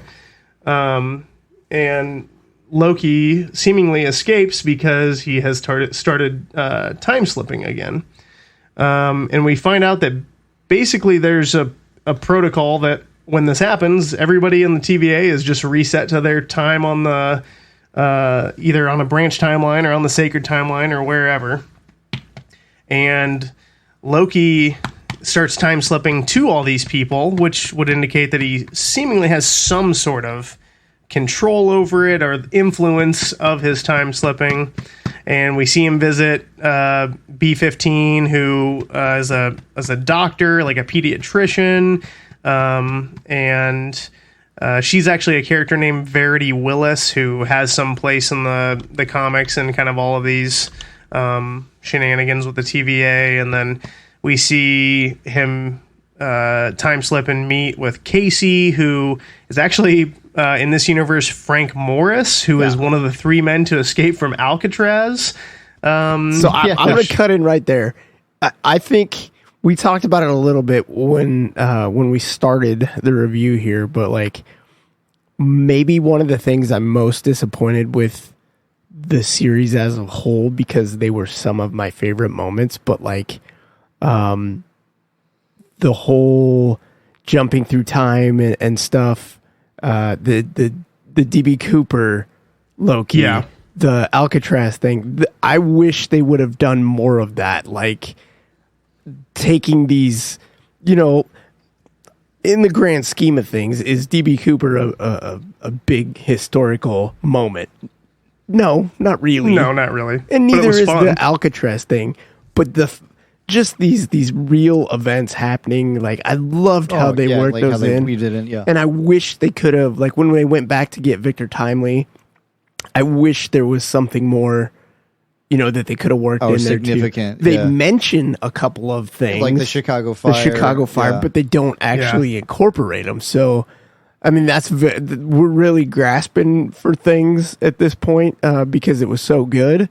But like those moments were so great, and I loved how, like, just the look of everything, like how good Hiddleston looked as DB Cooper, and because they went to such great lengths with the practical sets and the costume design and all that stuff. Like, I would have loved to seen significant or insignificant just events from history that they weaved into the show. I thought that those moments were some of my favorites.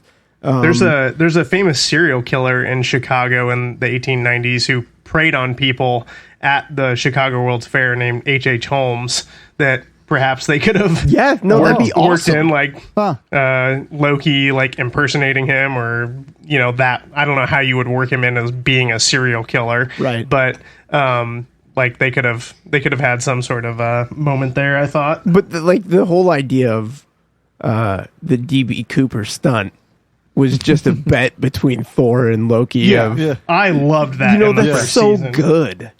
That was very funny, and like from the trailers, it wasn't what you expected it to be for that whole moment. But yeah, it was just a bet so that he could go do something like that. And like, what is Loki gonna do with like $250,000 or $300,000 or whatever it was that DB Cooper stole? But like, I don't know. Maybe the reason we have such high praise for it is because they did keep it tight. It's a 6-episode series or season 2 that's very, very short. I mean, if I'm not mistaken, that was what Secret Invasion was. Secret Invasion was 8. Was it? And it was still, I remember being concerned at the beginning of Secret Invasion, the 8 episodes. I was like, man, I don't know. Right. That's not very many. Are they going to be able to tell the story? Long story short, they fucking screwed the pooch on that one. Right. But we've discussed. Yeah. But season 1 of Loki was also 6 episodes, and so they clearly they had a plan. They clearly had a plan from go. And I don't know that it's necessary to take what I was saying and like, add another episode or 2 just to screw off in the timeline somewhere. But they were fun, and they were, I really enjoyed those brief moments. But sorry to cut you off. Go back to.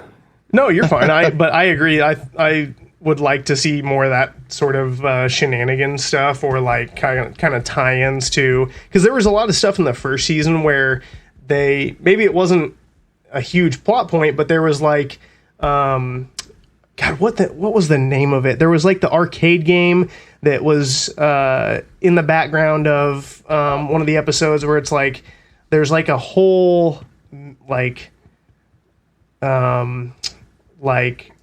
online myth behind this whole arcade game that it'll like, you know, hypnotize you and it'll like make you do things and stuff like that. And there's a bunch of different like old, like there's, and we see it in episode 6, but we see in season 1, we see him, Mobius, constantly drinking this brand of soda that like went out of business back in maybe the 80s, called like Josta Cola or something that. Yeah. And just little stuff like that like a time travel agency that manages all of time, like, sure, they would have access to, you know, like very popular soda or bubble gum that went out of soda, Crystal or out Pepsi, of business. and I'm gonna stock up. Crystal. Yeah, exactly, and Or Surge. shit like that. Oh, Surge is back, bro. Oh. I'm sure it's just as good. Yeah, whatever. But yeah, so very, very nitpicky, but like, you know, stuff that could have been different. Right. So let's see. Where were we? Episode 5. Basically, Loki ends up meeting with Ouroboros' original version on the timeline, and we find out he's like a struggling writer and How funny was he though? quantum physicist. Yeah, he's like, oh yeah, no, I'll just pay cash for this book here. Like when he's trying to buy. Yeah, he's trying his to own... buy a copy of his own book at a bookstore that he put in the. Yeah, they're like, oh yeah, it's not ringing up. Oh, well, no, that's fine. I'll just pay cash for it. But then, like later on in the episode, he's like, "Oh yeah, have you heard of this great actor or this great writer? I don't know, or well, it's me. But anyway, yeah, they open the back of the book and see his picture in there, very like arrogant author photo or like stereotypical author photo, and they're like, "Are you buying your own book?" And then he's just like. And leaves. Seems like something shameless podcasters would do to, you know, drop little hints to advertise, you know. Yeah, are you wearing your own merch? Yeah, definitely. Yes, I am. And then just like the last thing, like he's at his lab and he's like, oh yeah, there might be a book around here that I have of that. Oh, there's a stack of them. Yeah, he tells Loki that sounds like one of the characters in my best-selling novel. Yeah, my best-selling novel, or my most popular novel. If you're lucky, I'll be able to find you a copy while he's sitting next to like a stack of like 35 of them just sitting right there. But basically, so he meets with him, and he's the only one who is really like into the whole concept of it, because like he said, it's like a character of one of his novels come to life and coming and telling him like, hey, you need to help me save the whole universe, the whole multiverse. And because his part-time job is a writer, his full-time job is quantum physicist, so he has at least some basis to help explain to Loki maybe a way of figuring this out. And they determine that basically he needs to get all the band back together, and he needs to get everybody who was there at the death of the multiverse back so that he can kind of, for lack of a better term, or what they explain in the show, get the coordinates of that point in time and space, and he can time slip back to it, or they can create a tempad to get back to it. Because what we realize is that Loki has a copy of the TVA guidebook on him, and he provides that to OB so that he can basically get started on all of the technology behind the TVA. And there's some fun moments. We see Loki meet with Don, I think is his name, but Mobius's point on the timeline where he's a jet ski salesman. I need to talk to you about the TVA. I think you mean the ATV. Yeah. He's like, the TVA is gone. It's ATV, and no, 2 of them just came in and they're upstairs. Like, just fun little Owen Wilson moments there. Like his chemistry with Tom Hiddleston is huge for the success of this series. I loved when Loki shows up at his house, later in the Yeah. episode, and He tries and to he's like, pawn off. he's like, Kids oh, yeah, are I just remember you." walking all Like, over him. Did you follow me home? Yeah.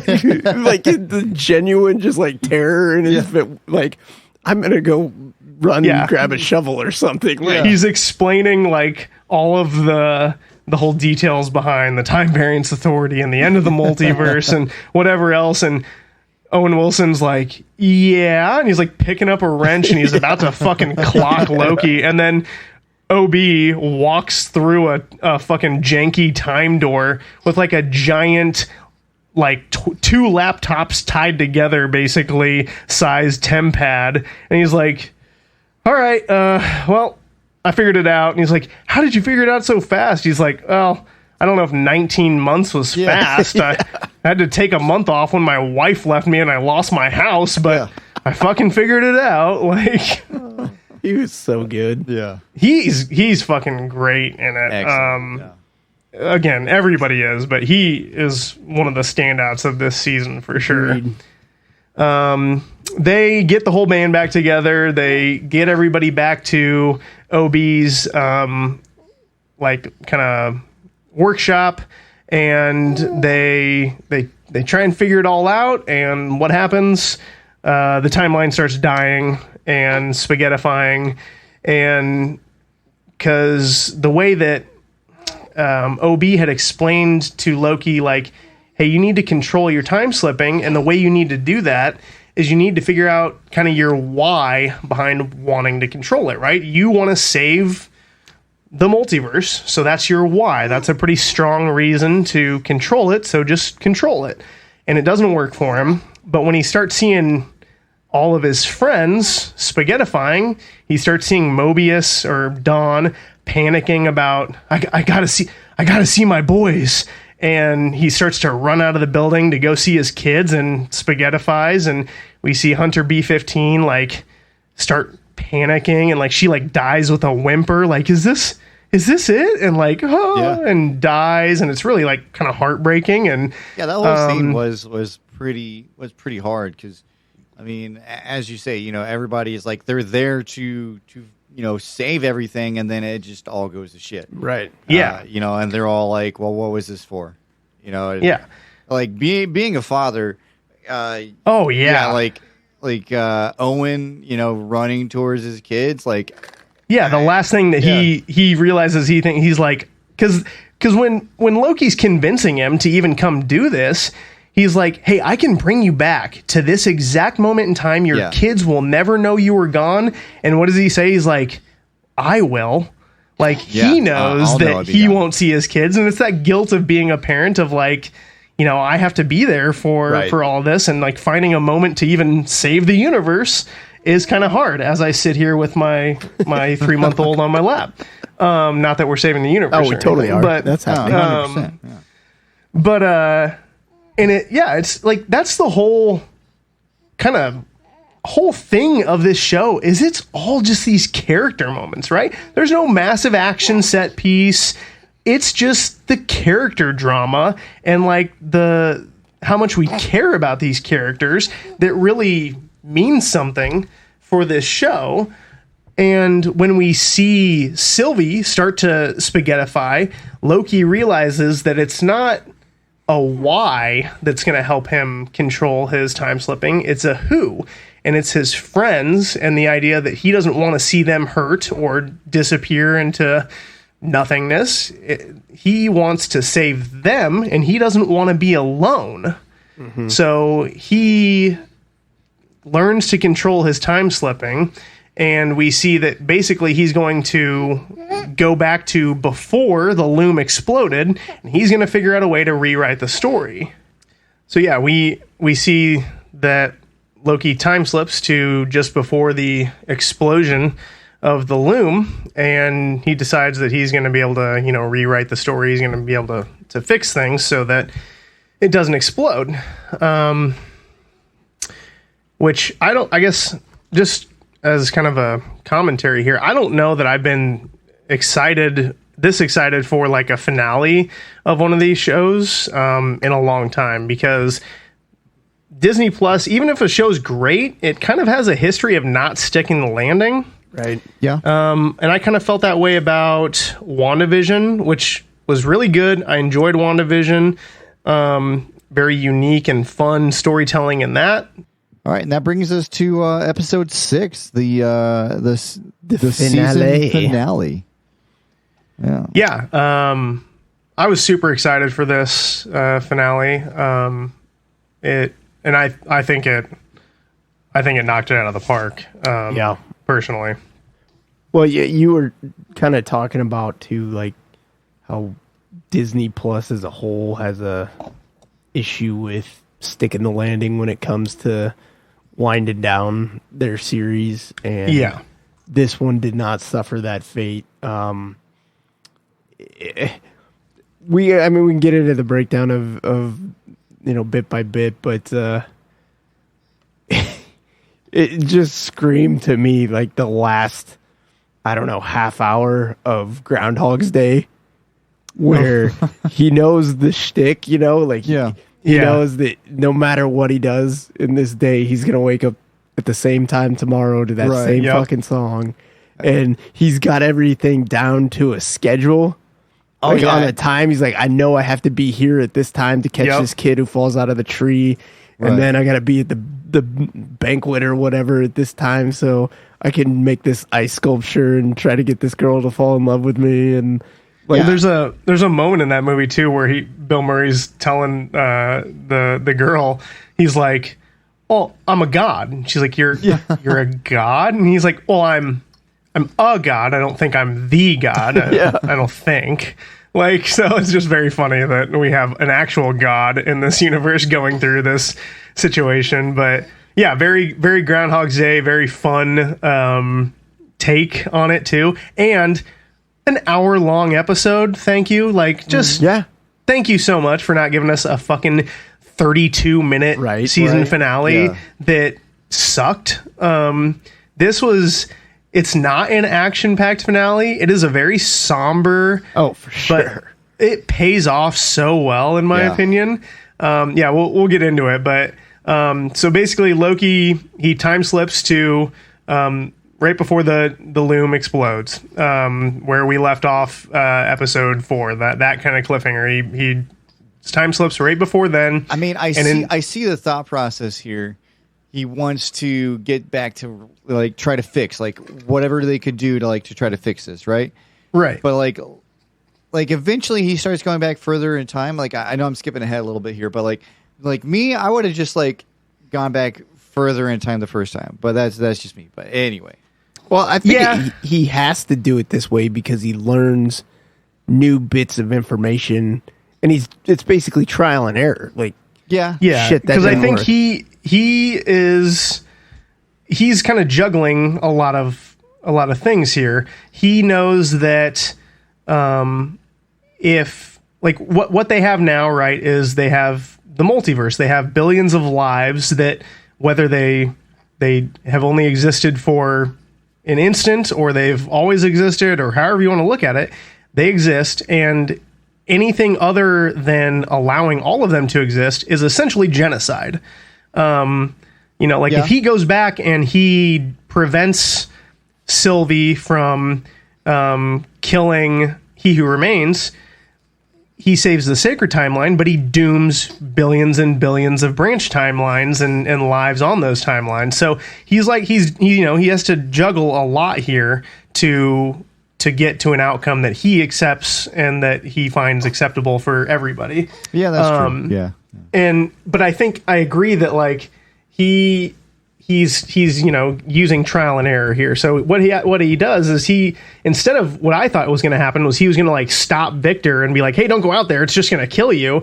He just lets him fucking go die. Right. And he goes straight to OB and he's like, "Hey, this didn't work. What could we have done differently?" OB's like, "I don't know. We took too long." So then he's just like, "All right, again, faster." And we go through several iterations of him trying to rush the process and basically do the same thing. That was my favorite because think about a video game or whatever.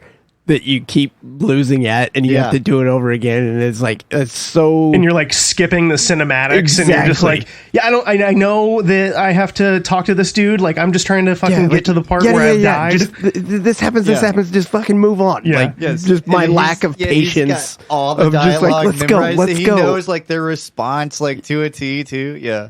Yeah, and he gets to a point where he realizes that this probably isn't going to work, and he needs to go back earlier.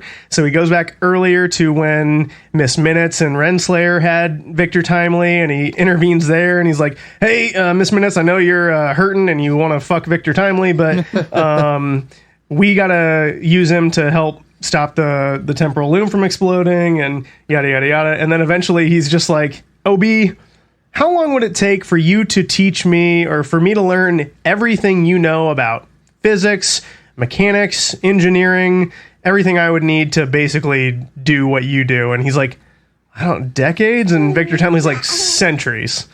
And so, and that's also when we get that great line from Tom Hiddleston where OB is like, well, how much do you already know? And he's like, let's assume I don't know much, but I'm a fast learner and I'm a god. And yeah. so he's like, you know, it'll take you centuries, basically. And then they just cut to this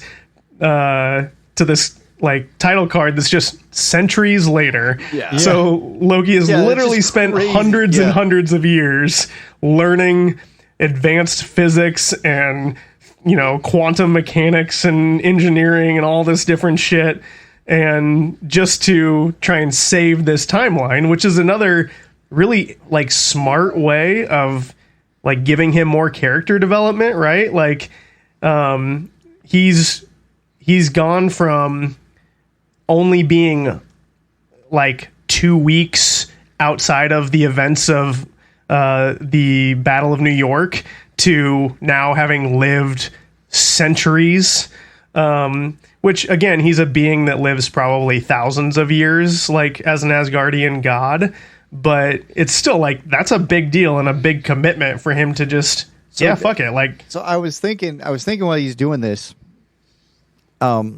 he's constantly time slipping back, right? And back and back Right. and forth, back and forth. What a cool time to do that, because he doesn't ever get tired. He doesn't ever get hungry. He doesn't ever have to go to the bathroom or anything. Yeah. He doesn't have to do any of that stuff. It's just, he's always going back to this one moment. So like for hundreds of years, like he hasn't slept once. Like, Right. yeah, Like he has this is like just a marathon of never-ending college classes. That sounds Yeah. fucking terrible. yeah, it would be like unbearable. But then we get to his, you know, his piece de resistance of a attempt at fixing the loom, and you know, he's like, this is where he's really like anticipating everybody's responses, and we see that he like knows the password to the computer, and presumably would have had to try like every combination possible yeah. over the course of centuries to figure that out, and explains all of these. There's even a line where I think Casey or maybe OB or somebody is like, Loki, not that I'm doubting your surprisingly advanced engineering skills here, but don't you think somebody should test the throughput multiplier before we just use it? And he's like, no, it's fine. Trust me. it works. Yeah. But we get to see them. They send Victor out there with the throughput multiplier, and he's even like been through it so many times. He's like, hey, when you go out there, make sure that you duct tape this part of your helmet, this part of the suit, and this part of the suit. Whatever you do not set the throughput multiplier on the gangway, because it will roll off. And it's just like, I would love to see all of the fuck ups, right? How many times when he's like, yes, this is it, we're gonna do it, and then Victor sets down the fucking device and it just rolls off, and he's just like, again, like, one more thing I have to remember that, okay, don't do this, got it. But we mentioned Groundhog's Day, but another great movie that does this same kind of thing is the Tom Hanks No Edge of Tomorrow, or Edge of Tomorrow. Tom Yeah, Cruise? yeah, not Hanks. Yeah, Cruise. Yeah, that'd be a totally different movie. Yeah. Yes, it does a great version of this too, where he has to die so many times that he has to relearn all these things. Why he's so good at this in that movie. But anyway, I digress. Yes, Yeah. yeah. So they're going through all that, and then like they finally get down to the end with Timely, and like he's like, and he sets the loom down, and like Loki's like, pick it up.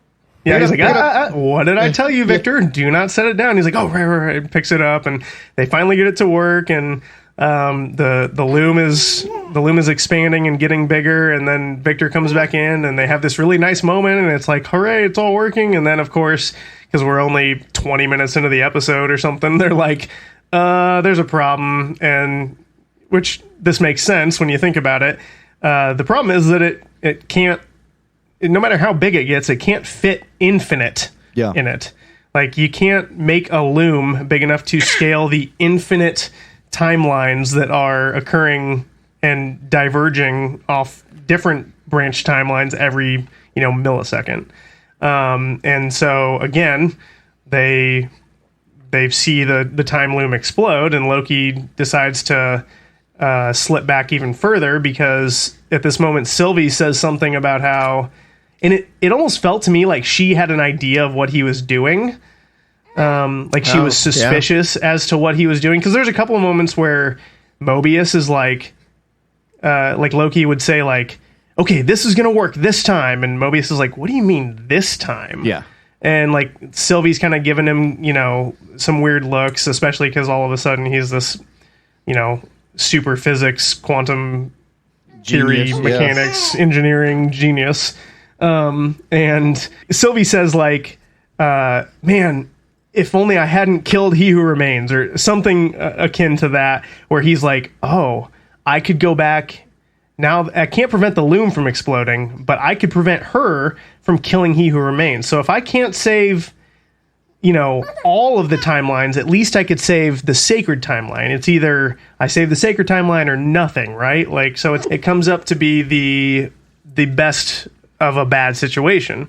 And we see him time slip right into the moment where Loki is preventing Sylvie from killing He Who Remains, and they go through that loop a few hundred times, and Loki gets to a point where he's frustrated, and he just looks at He Who Remains, and he's like, why don't you ever do anything here? Why don't you ever fight back? And that's where we get the first break in the timeline, and He Who Remains pauses time for Sylvie, and they have a very interesting conversation about what's going on. And this is where the Jonathan Majors impression of him as Victor He Who Timely, Remains doing Victor Timely is he's like, so how is Victor Timely, like, and makes fun of his little, well, I think he even drops the prototype. Yeah, he does do a prototype, which is great and very like impressive as an actor to be like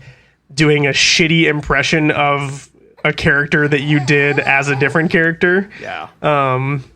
But we also see that Loki is kind of ahead of the curve. And he has learned to control his time slipping and his time abilities so much that he actually can pause time. And he has a great little, like, what makes you think this is the first time we've had this conversation, to He Who Remains? Because He Who Remains said that to him earlier.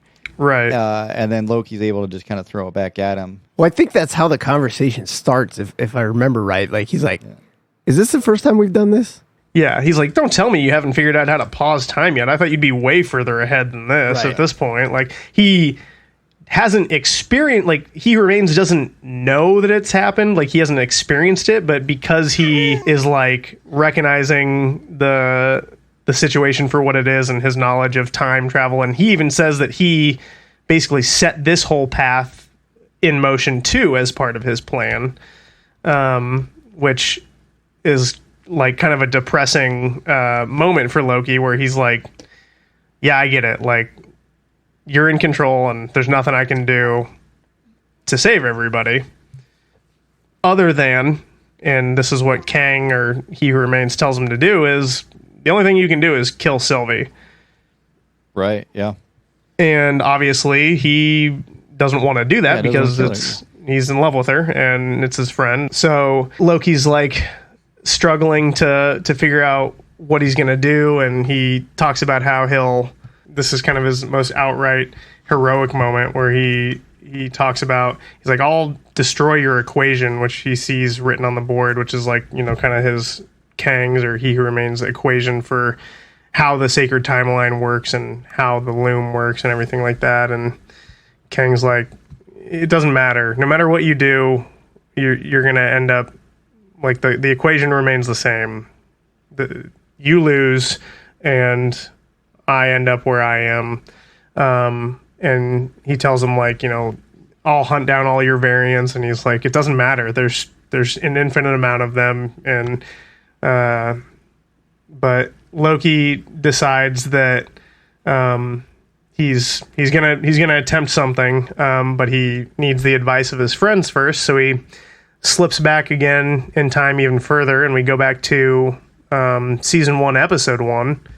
Yeah, that was one of my favorite scenes. Yeah, of the whole series, really. Yeah, this great conversation with him. Super great Owen. character moment between those two. But I'll also say, like, episode 1, season 1, that scene as well was amazing. And then the way they tied him to they were both just as powerful. Like, so good. Yeah, because in season 1, he's like, Mobius is convincing Loki, like, hey, I need your help tracking down this rogue variant, and here's why you should help me. You've wasted your whole life. Like, you've just been a shitbag your whole life, and this is how you die. Okay, you always lose, so why not just, cut the shit and help me out, and that sort of thing. But in this, we see Loki, slip back into that moment, and Mobius is kind of really getting into getting his feet wet in the interrogation, and Loki kind of pulls the rug out from underneath him and is like, yeah, I know what you're doing. You're going to show me all these moments and talk about how much of a, waste my life was. And he's like, the advice I need from you is, how do you choose who lives and who dies? Because at this point, Loki isn't sure whether he's going to kill Sylvie, whether he's going to prune branches. Like, he doesn't know what to do.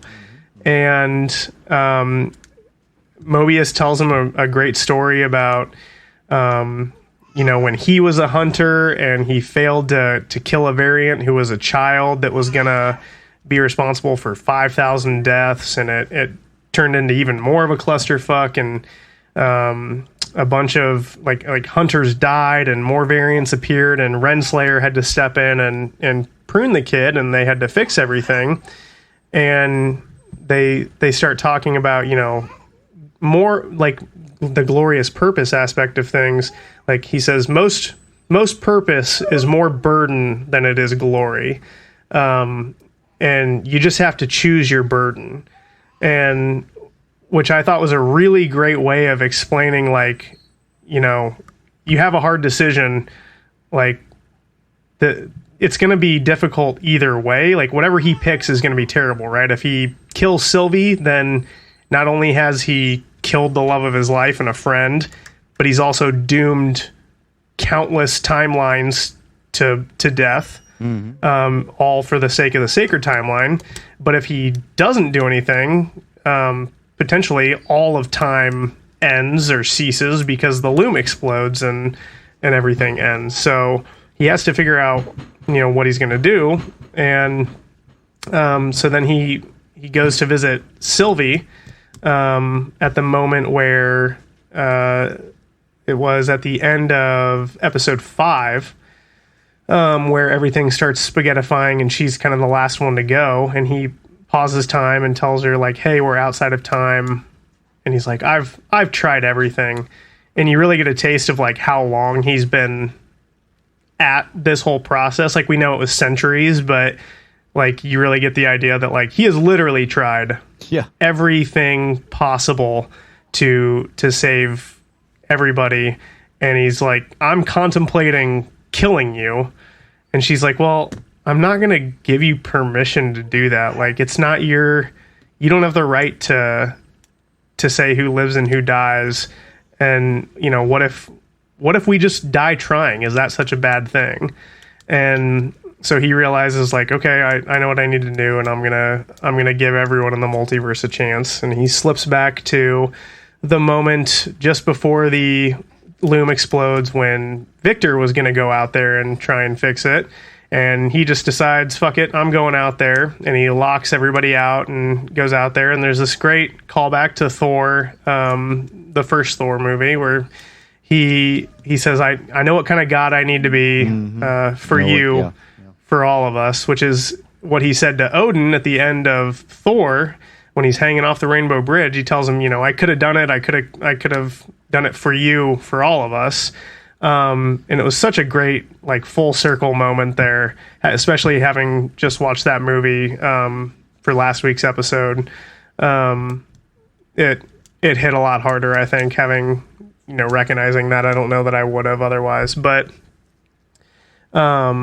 and he steps out into the radiation, the temporal radiation, and just fucking takes it like a boss. Too. Yeah. It starts destroying his clothing, like his kind of suit or TVA outfit that he's been wearing, and he transforms into a new version of kind of God Loki. He's got the horned crown there, but it's like the kintsugi pattern of like the black with the gold mixed through it that the whole citadel at the end of time was made out of. I think interesting though, like leading up to this, like in that conversation with Sylvie, she's like, well, all you want is a throne. And he's like, I don't want a throne. That's a good point to bring up. Yeah, he says the last thing I want is a throne.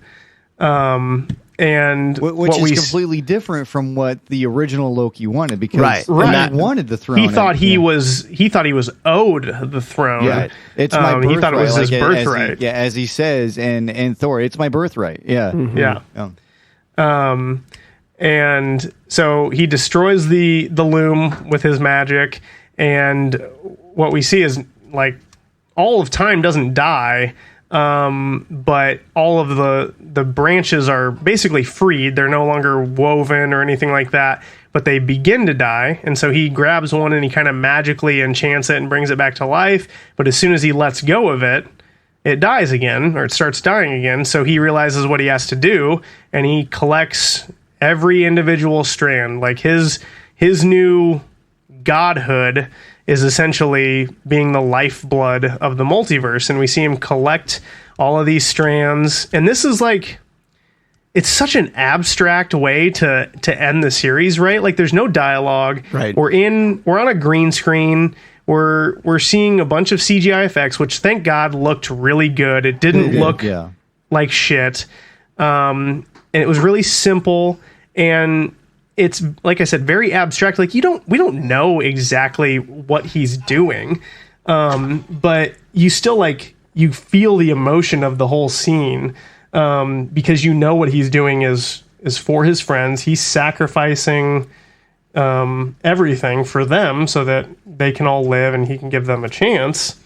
And he takes all of the strands of time and he marches basically to the citadel at the end of time, and he has a seat upon basically a throne, and becomes basically like the center of the world tree, Yggdrasil, and shows that he's basically the tree of life, giving life to all of these branches of time and connecting, everything.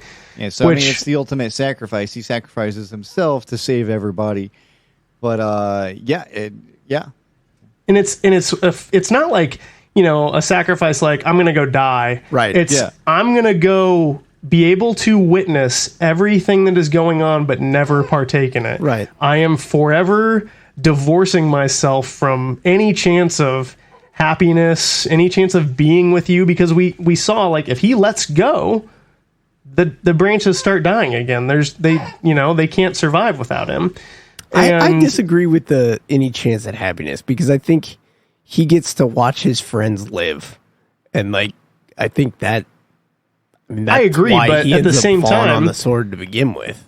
Right, I agree, but at the same time, what I thought was really important about Jimmy mentioning the throne moment was that also what we learned about Loki's in season 1, right? They have this conversation with Sylvie and Loki where she says, do you think it's part of being a Loki that we're destined to fail or destined to lose? Right. And he loses. Like, he doesn't get what he wants, right? He gets the exact opposite of what he wants. He gets a throne when he didn't want that. He's alone when he didn't want that, but he does it at the expense, or he saves the world or the universe at that expense. Right. And in losing, he actually, wins. He conquers the day, he beats He Who Remains, and he comes up with this solution that, this guy who's had millennia potentially of figuring out a way to make the sacred timeline work for him couldn't think of. Right. No, it was the visuals like you talked about. It was so incredible when he's just climbing these stairs and grabbing these branches, and then they don't show you what he's making. They don't show you the world tree until he gets all the way to the throne, and then he turns it upside down or inverts it, and then they back away and you see the branches and the roots and the trunk and But how much of a cool inclusion of Norse mythology, who Loki is part of Norse mythology, and Yggdrasil, the world tree, because the world tree binds everything in the universe and in the world, and it's just a really cool way to link the two between theory and mythology and because of the nature of him being at the end of all time, which is also kind of the beginning of all time, he's outside of time, which I guess now kind of means he's always been there for all of those branches and for everything. So it's kind of like in Thor when Thor is explaining the world tree to Jane, he's unwittingly explaining that, that's his brother who is responsible for the world tree and the connection of the realms and the life of the multiverse. But yeah, it was, we kind of wrap up with, we see the TVA kind of going in a different direction, and it looks like kind of their main prerogative now is keeping an eye on Kang variants and dealing with problematic ones of them. And we see that Mobius decides he's going to go get a taste of that life that everybody's always been talking about. Yeah. And he goes to visit the timeline where he's from and see his branch timeline version of him with his kids. And he has this line where Sylvie shows up and asks him, what are you going to do now? And he's just let time pass, which is so nice because it's he's lived outside of time for so long, right? He's never really experienced in his mind any time. He hasn't aged. There's no flow of time for him. And now he has the opportunity to see that, to see how that works, and to live an actual life rather than just be trapped and be basically a slave for the TVA. And then they cut to Loki kind of observing that on the timeline, and he smiles, which I think kind of speaks to your point, B, about, he is happy. He does get to see his friends, live their lives and get their chance at maybe they'll fuck it up and it won't work, but he's giving them a chance, which is the whole point. What I really like about that ending is it's another, it's just so different than the Loki we were introduced to, right? It's the exact opposite. Because we see in Avengers, right, I think where he's in Germany and he makes all those people kneel, and he's talking about how humanity craves subjugation. Subjugation. That's what he says. Humanity craves subjugation. Basically, you don't need free will. You need to be ruled. Mm-hmm. But here, he's ruling, but in a way that a benevolent king would provide free will. He's giving everyone a chance by giving them free will, by allowing the multiverse to exist and all of that. So it's the way that they tied everything together from his original appearances and everything he did as a villain to this moment just worked so beautifully and was so perfect. So I know we talked about it a little bit too, but I loved how the visuals of him finally sitting on the throne, and like I think you can describe his demeanor when he finally sits down, and I think it goes back to what you were saying about how exhausting it is that he's basically been going balls to the wall for literally centuries, right? And not only is he exhausted, but he's also, I think the best way to describe him, he's just clearly burdened with. Yes. Oh yeah. They say that like in that conversation with Mobius, he's like, you got to choose your burden. Right. Yeah. Right. And that was the one he chose. But he sits down and he's just like, fuck. Yeah. And I think, as far as like the costume design, I thought his new god Loki, that like you called him, Duncan, I thought it was shades of the classic Loki costume that Richard Grant wore in season 1, but like obviously updated. But I like just the way it fit on him, huge horns, and the fit of it all. It looked to me a lot like that Richard Grant, and I thought that was kind of a cool callback to season 1. But what I've seen now, people talking about, because I haven't read much Loki in the comics or anything like that. I'm aware of it, but like I've seen a lot of people referencing that now he's become what they call, instead of the god of mischief, Loki is now the god of stories. Mm-hmm. And that's something that happens to him in the comics, and I think in the Agent of Asgard comics. But he becomes basically he basically does what he does here, not quite the same, where he's like responsible for saving the multiverse, but he becomes a good guy and he becomes the god of stories, where he's basically able to rewrite, the stories of your every person's life at will. And that's kind of what he can do in this moment, right? He could choose to let go of a branch. He could choose to pick apart a certain branch and change things or whatever. He's allowing everybody to have the chance to live their lives with free will. But it's just interesting that I guess he has that ability, and it kind of makes me wonder if this will be the end, because I think this is where maybe we should talk about whether we'll get a season 3.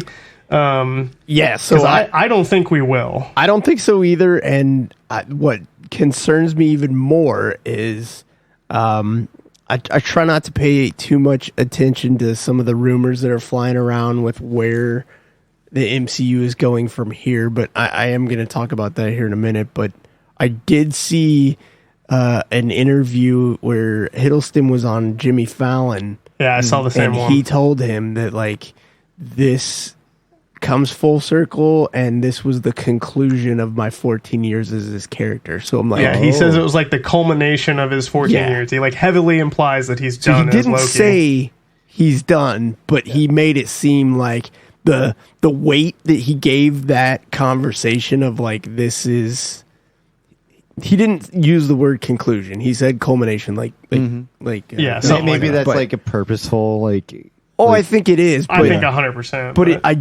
it definitely feels final. Like it 100% could be for sure, right? Sure. If they ended things right there and we never saw Loki again, but we knew that like he's there always, he's in the background, he's constantly part of this universe, but we never saw him again, it would work. It would work perfectly, and we wouldn't ever have to see really any one of these characters ever again.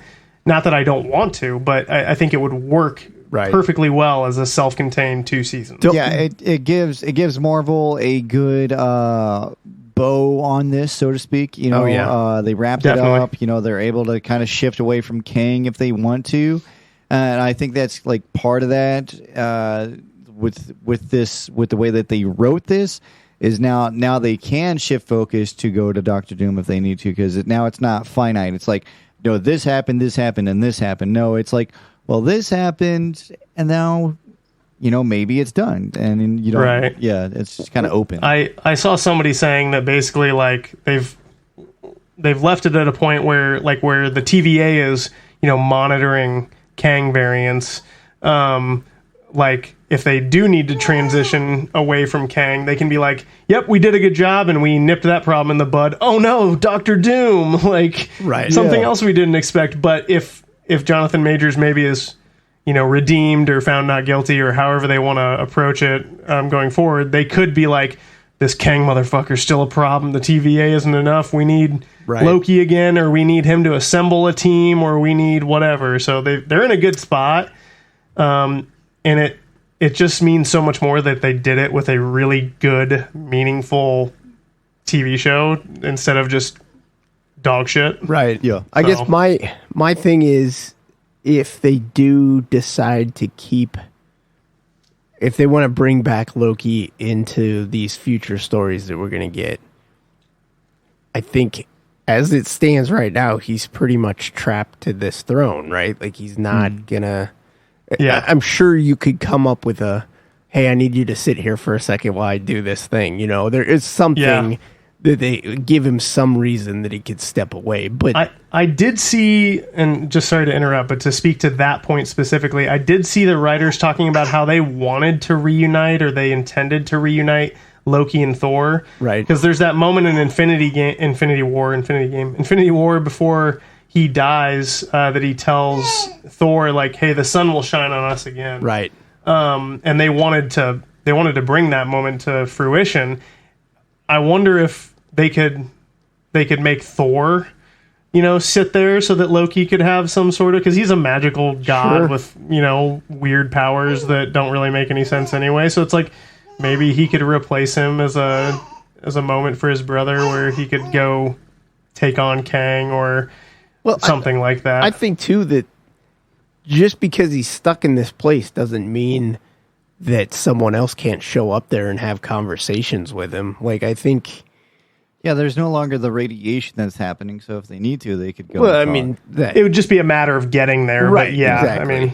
And who's to say he couldn't, communicate? Yeah, I mean... Take a left and then take the elevator and you'll be there. Exactly. So, or just open a portal or whatever it is, I'm sure he could probably do that. He is a god. You could talk to Doctor Strange and Wong and shit, but... Yeah. So I don't know if this is a good segue to it or not, but a lot of things I'm seeing in the nerd world that Deadpool 3 is going to have some kind of direct tie to this. Yeah. There's been talk for a while that Deadpool 3 is going to have Mobius in it. And Miss Minutes is what I just saw too. And it says it's confirmed. She would work well in a Deadpool movie. Oh, for sure. But it's saying it's confirmed. I don't know that I trust anything at this point. Even if that Marvel came out and said, oh, yeah, that's happening. They do so much with misdirection and all that it's hard to believe anything. But the thought of the biggest one that I've seen catching the most steam right now is that the TVA is going to be in Deadpool 3, and their mission is to they're going to go and collect the heroes from these failed timelines. And bring we them kind of back mentioned that to fight Kang. One of the last episodes, it was either the Primes or the Faileds. Right, and heroes, then the two biggest characters, the two leads, are going to be Toby as Spider-Man and Hugh Jackman as Wolverine from wherever. Yeah, they're going to finally embrace Toby in the MCU. Which I'm down with that. I'm whatever. I just don't take anything away from what we've done here. That's my main concern, is that some other writers or somebody who maybe doesn't have the same care and attention gets a hold of Loki where he's at now and fucks all of this up, because I really don't want that to happen. I agree. So, we covered it. Do you want to give out? Can I just point out a couple of different things that I thought was really cool about the season? I saw this on a breakdown from Heavy Spoilers on YouTube, and he said that basically season 2 is like a mirror of season 1. So episode 1 for both seasons, we see Loki arrive at the TVA. He's confused and he doesn't know what's going on. We see that in the first episode of season 1 where he's brought there after he takes the Tesseract, and then we see that in episode 1 of season 2 where he jumps back there to a past iteration and nobody knows who he is and he's all confused about that. Episode 2, we meet with Sylvie and we team up, and there's a set of bombings that occur that happens in both seasons. In episode 3, we go to a fun location. In season 1, it's Lamentus in 2077, that planet that is at an apocalypse.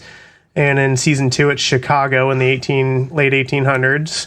Episode 4, Mobius is pruned in season 1 while Renslayer watches, but in season 2, it's Renslayer who's pruned, and it ends on a cliffhanger with in season 1, Loki awakens in the void to all the Loki variants. And in this one, it ends on a cliffhanger with the loom exploding. Episode 5 is kind of like everything we thought we knew is not what it seems episode, and we kind of learn what we need to learn for the finale. And then the finale for both seasons culminates at the Citadel at the end of time with He Who Remains.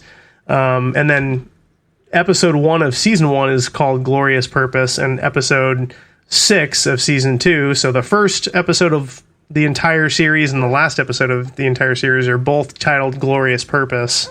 So it's all that's cool. The snake eating its own tail, basically. Yeah. Did anybody got anything else? Should we do the made up rating system? Yeah.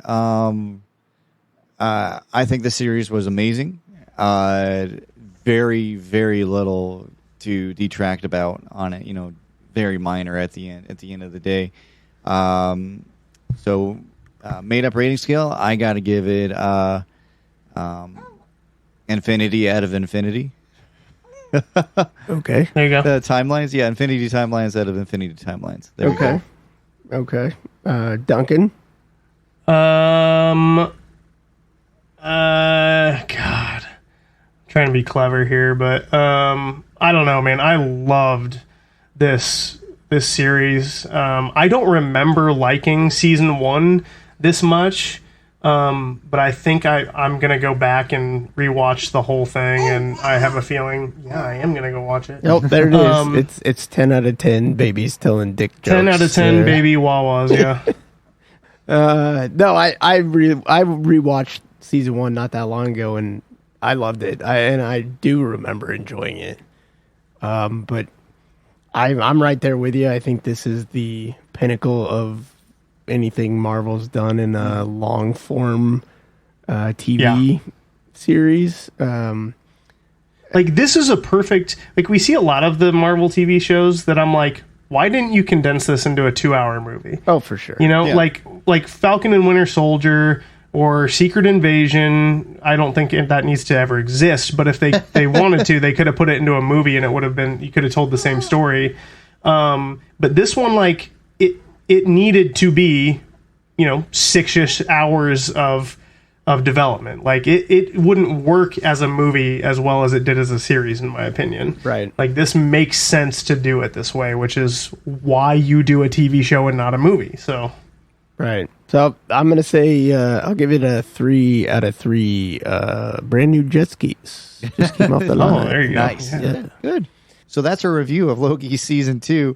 Did we get it right? You can let us know. You can write in and tell us at geekbattalionvets@gmail.com. You can also hit us up on all of our socials at GeekBN. That's Geek Bravo November Vets on all of our socials. So with that, shall we get into the mail call? Let's do it. Let's do it. Okay. Mail call. Mail call. Mail call. Mail call.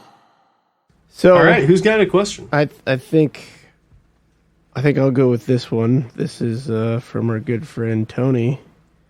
I probably should. Yeah, notice how he said friend and not host. Oh, whoops! That's what I meant. Yeah. Well, I'm sorry, Tio.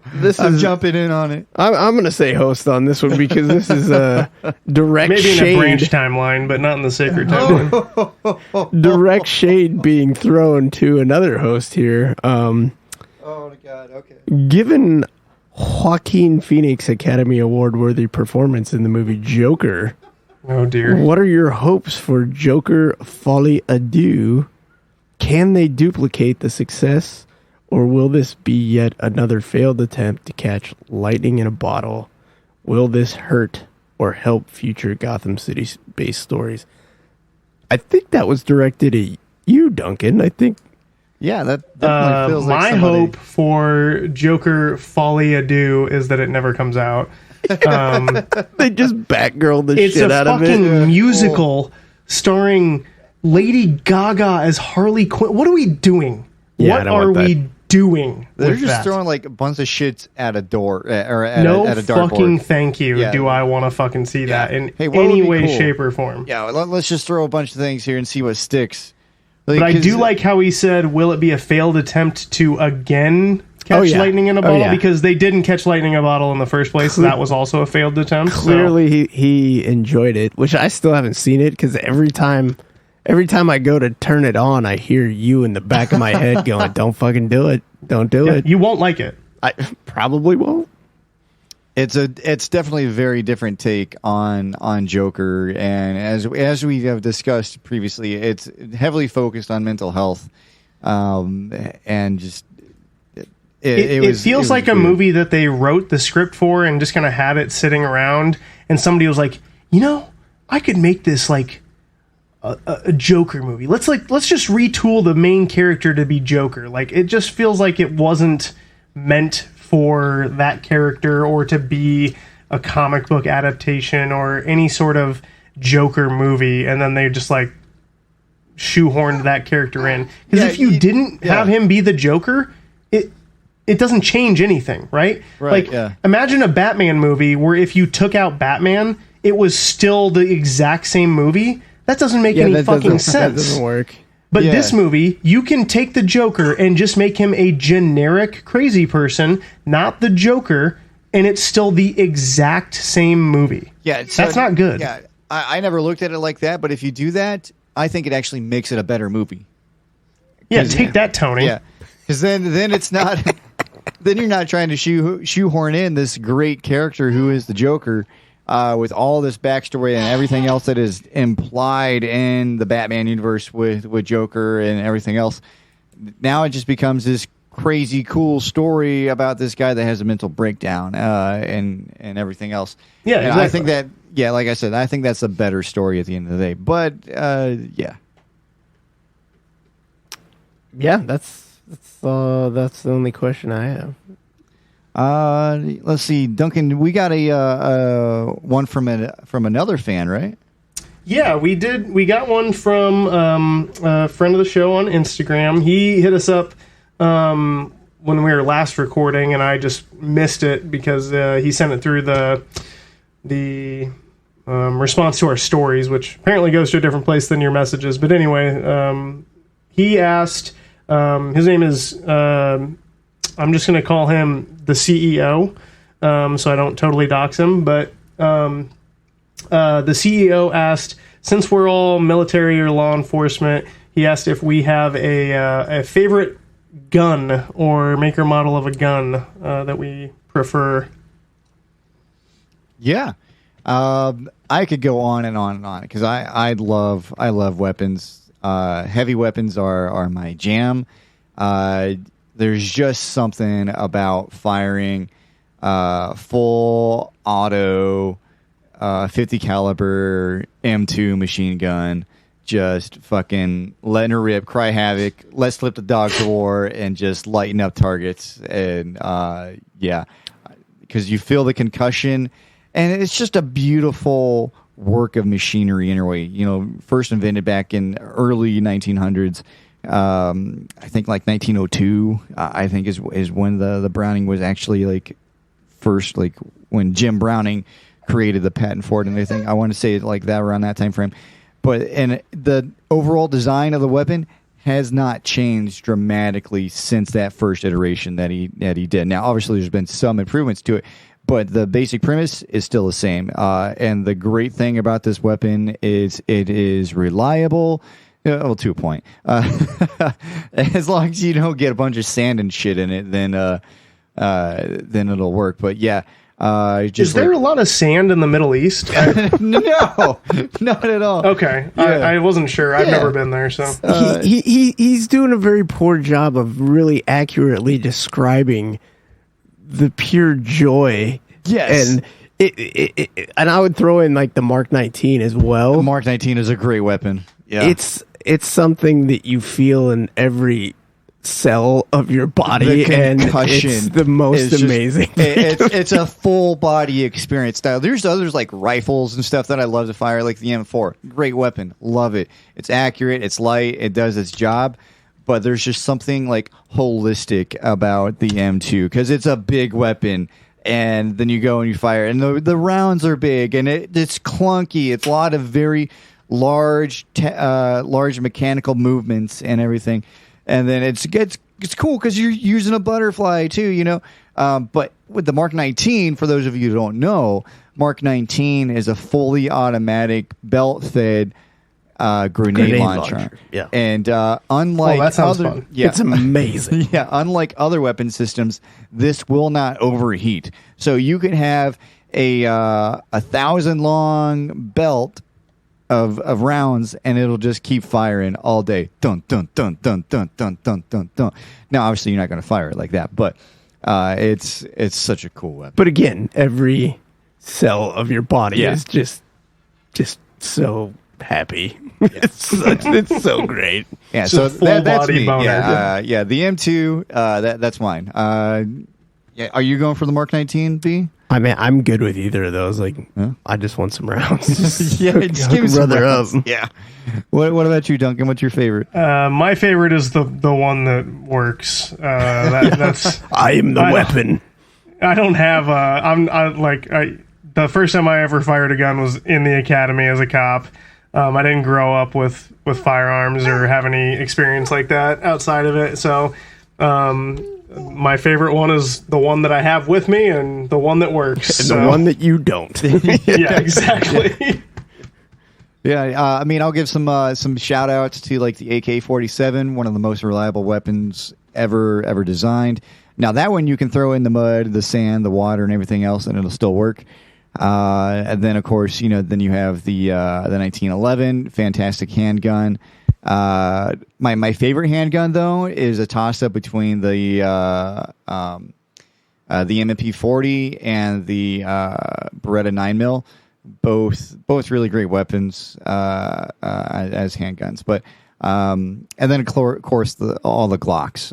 Glocks are really good weapons as well. But yeah, that's all I got. Thanks for the question. We appreciate it. Yeah, thanks, CEO. Okay, no other questions? I don't have any more. Okay. I think we got a couple others, but I think probably best served maybe hold off on those. They're Loki related, and I know it would make sense to ask them right now, but we've also talked it to death, so maybe with some distance, it'll make more sense to answer those. Fair enough. Okay.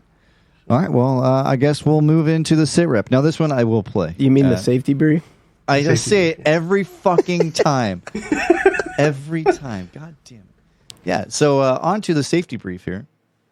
You see, yesterday, Jimmy was playing touch football. That's a swell game when you're careful. But when you don't look where you're going, you can really get hurt, like Jimmy did. It's a good thing we aren't all like Jimmy, isn't it? Did you hear Love it. Did you hear it? I thought it was going to Yeah. go pulling on something else. Wasn't expecting that. Okay. Yeah, I found that just like looking for safety briefs, and it was very specific to Jimmy, and I was like, "Yep, I guess Winner, we're all winner." playing. Yeah, that's the one. It goes on longer and longer, but I thought that was a cool little snippet. But anyway, the safety brief. What do we do in the safety brief? Biff, Biff. Biff. B. No, we're not doing Well, that. that's sticking. Fuck you. Yeah. What's up, Biff? Whatever. Yeah. I'm going out of town here a couple days, so that'll be fun. Okay. We What else am I gonna do? I'm finally gonna get down and watch Invincible. Hopefully I'll have Gen V finished this week, and I forgot a couple of things that I should have brought up in the sit rep, but since Jimmy calls this the sit rep anyways, we'll just roll right in there. Do have a spoiler. I don't want to ruin the Marvels for anyone. I haven't seen it, but so if you don't want to hear it, get out now. Apparently there's a post-credit scene in which I think it was heavily rumored that Kelsey Grammer was supposed to be in this. Oh. But he reprises his role. Frasier himself? As Beast. Oh. And I was really hoping he was going to reprise his role as Frasier. No. I only saw the images. I didn't see the actual scene. But what I saw looked really, really good. So it was a different take on X-Men Last Stand Beast. It didn't look quite like that. It looked more like the version we know from the comic books. Kind of has that one snaggletooth poking out on the bottom. So I mean, we are overdue for an X-Men movie. So it's coming. I didn't think we were that close. So we can talk about it another time. But from what I understand, the Marvels isn't that great, which I don't think that surprises I've heard anybody in the room. But back and forth, some were like, oh yeah, it's good. Others like, yeah, it's bad as I expected it to be. So yeah, but more concerning, I guess they are sending the next Captain America. Is it Brave New World? Is that what they're calling it? Yeah, I think so. It was originally New World Order, but then they said that has too many conspiracy theorist Nazi ties. Yeah, I think it's Brave New World. Captain America 4. So this will be the first Cap solo movie with Sam Wilson as Captain America. So, but anyways, it's getting sent back for extensive reshoots. Oh. So somebody wasn't happy. That doesn't sound... Well, it sounds like it was testing, and it was testing very poorly. So is that more superhero fatigue, or was it just not very good? I don't know, but that concerns me. Like we've talked about, I don't know that I have a lot of hope for whatever's going on right now anyways, but again, something like Loki can come along and pleasantly surprise us. So yeah, that's true. But yeah, I think that's it. Don't go to Tijuana. Change your socks. Whatever. Okay. Anybody else? Yeah. I gotta finish. I'm gonna get this child to bed. That's what I'm gonna do. That's my foreseeable future right now. Is putting this anti-sleep child who wants to yell the whole time to bed. All right. Yeah, I gotta finish The Boys, and then I'm gonna watch Gen V, and then I'm gonna watch Invincible season 1 and 2, and then I'm gonna watch all of Peacemaker. Oh yeah, I did start. I tried to get my wife to watch that, and she watched the first episode, and we got all the way to a sex scene. Oh, and she's like, "Yeah, I'm done. I'm out." I'm like, come on, you watch Game of Thrones and all that other shit. Come on, Outlander or whatever the hell that show is called. Everybody's banging in that. All right. Well, hey, if you liked us, let us know. You can hit us up again at our email, geekbattalionvets@gmail.com. Or you can hit us up on our socials, GeekBNVets at whatever social is on there. Geek Bravo November Vets. Fucking nailed that one. Then there's our merch. If you would like to represent the show or you'd like to support us in any way at all, you can do so the best way by buying some of our merch. You can get that through geekbattalionvets.threadless.com. And that's geekbattalionvets.threadless.com. We have all kinds of different designs. We have Ninja Turtles, Mandalorian, Guardians of the Galaxy, Loki in support of this episode. all kinds of different stuff. Duncan is hard at work, and he's just churning it out. We have Ahsoka designs up there. Innocent until proven guilty, our little favorite little murder droid. Mm-hmm. So all kinds of different stuff. There's stickers, skateboards, all kinds of different things. But we got skateboards now? oh yeah, there's skateboards available. Yeah. So geekbattalionvets.threadless.com. They get all kinds of sales, and that is one of the best ways to support us.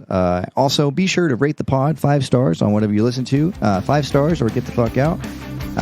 And be sure to give us a follow on all of our socials, TikTok and Facebook, Instagram, all of that jazz. And be sure to recommend us to all of your friends, family, and coworkers. Hey, thanks again to everybody that's watching. We are the Geek Battalion. We are out. Too quickly.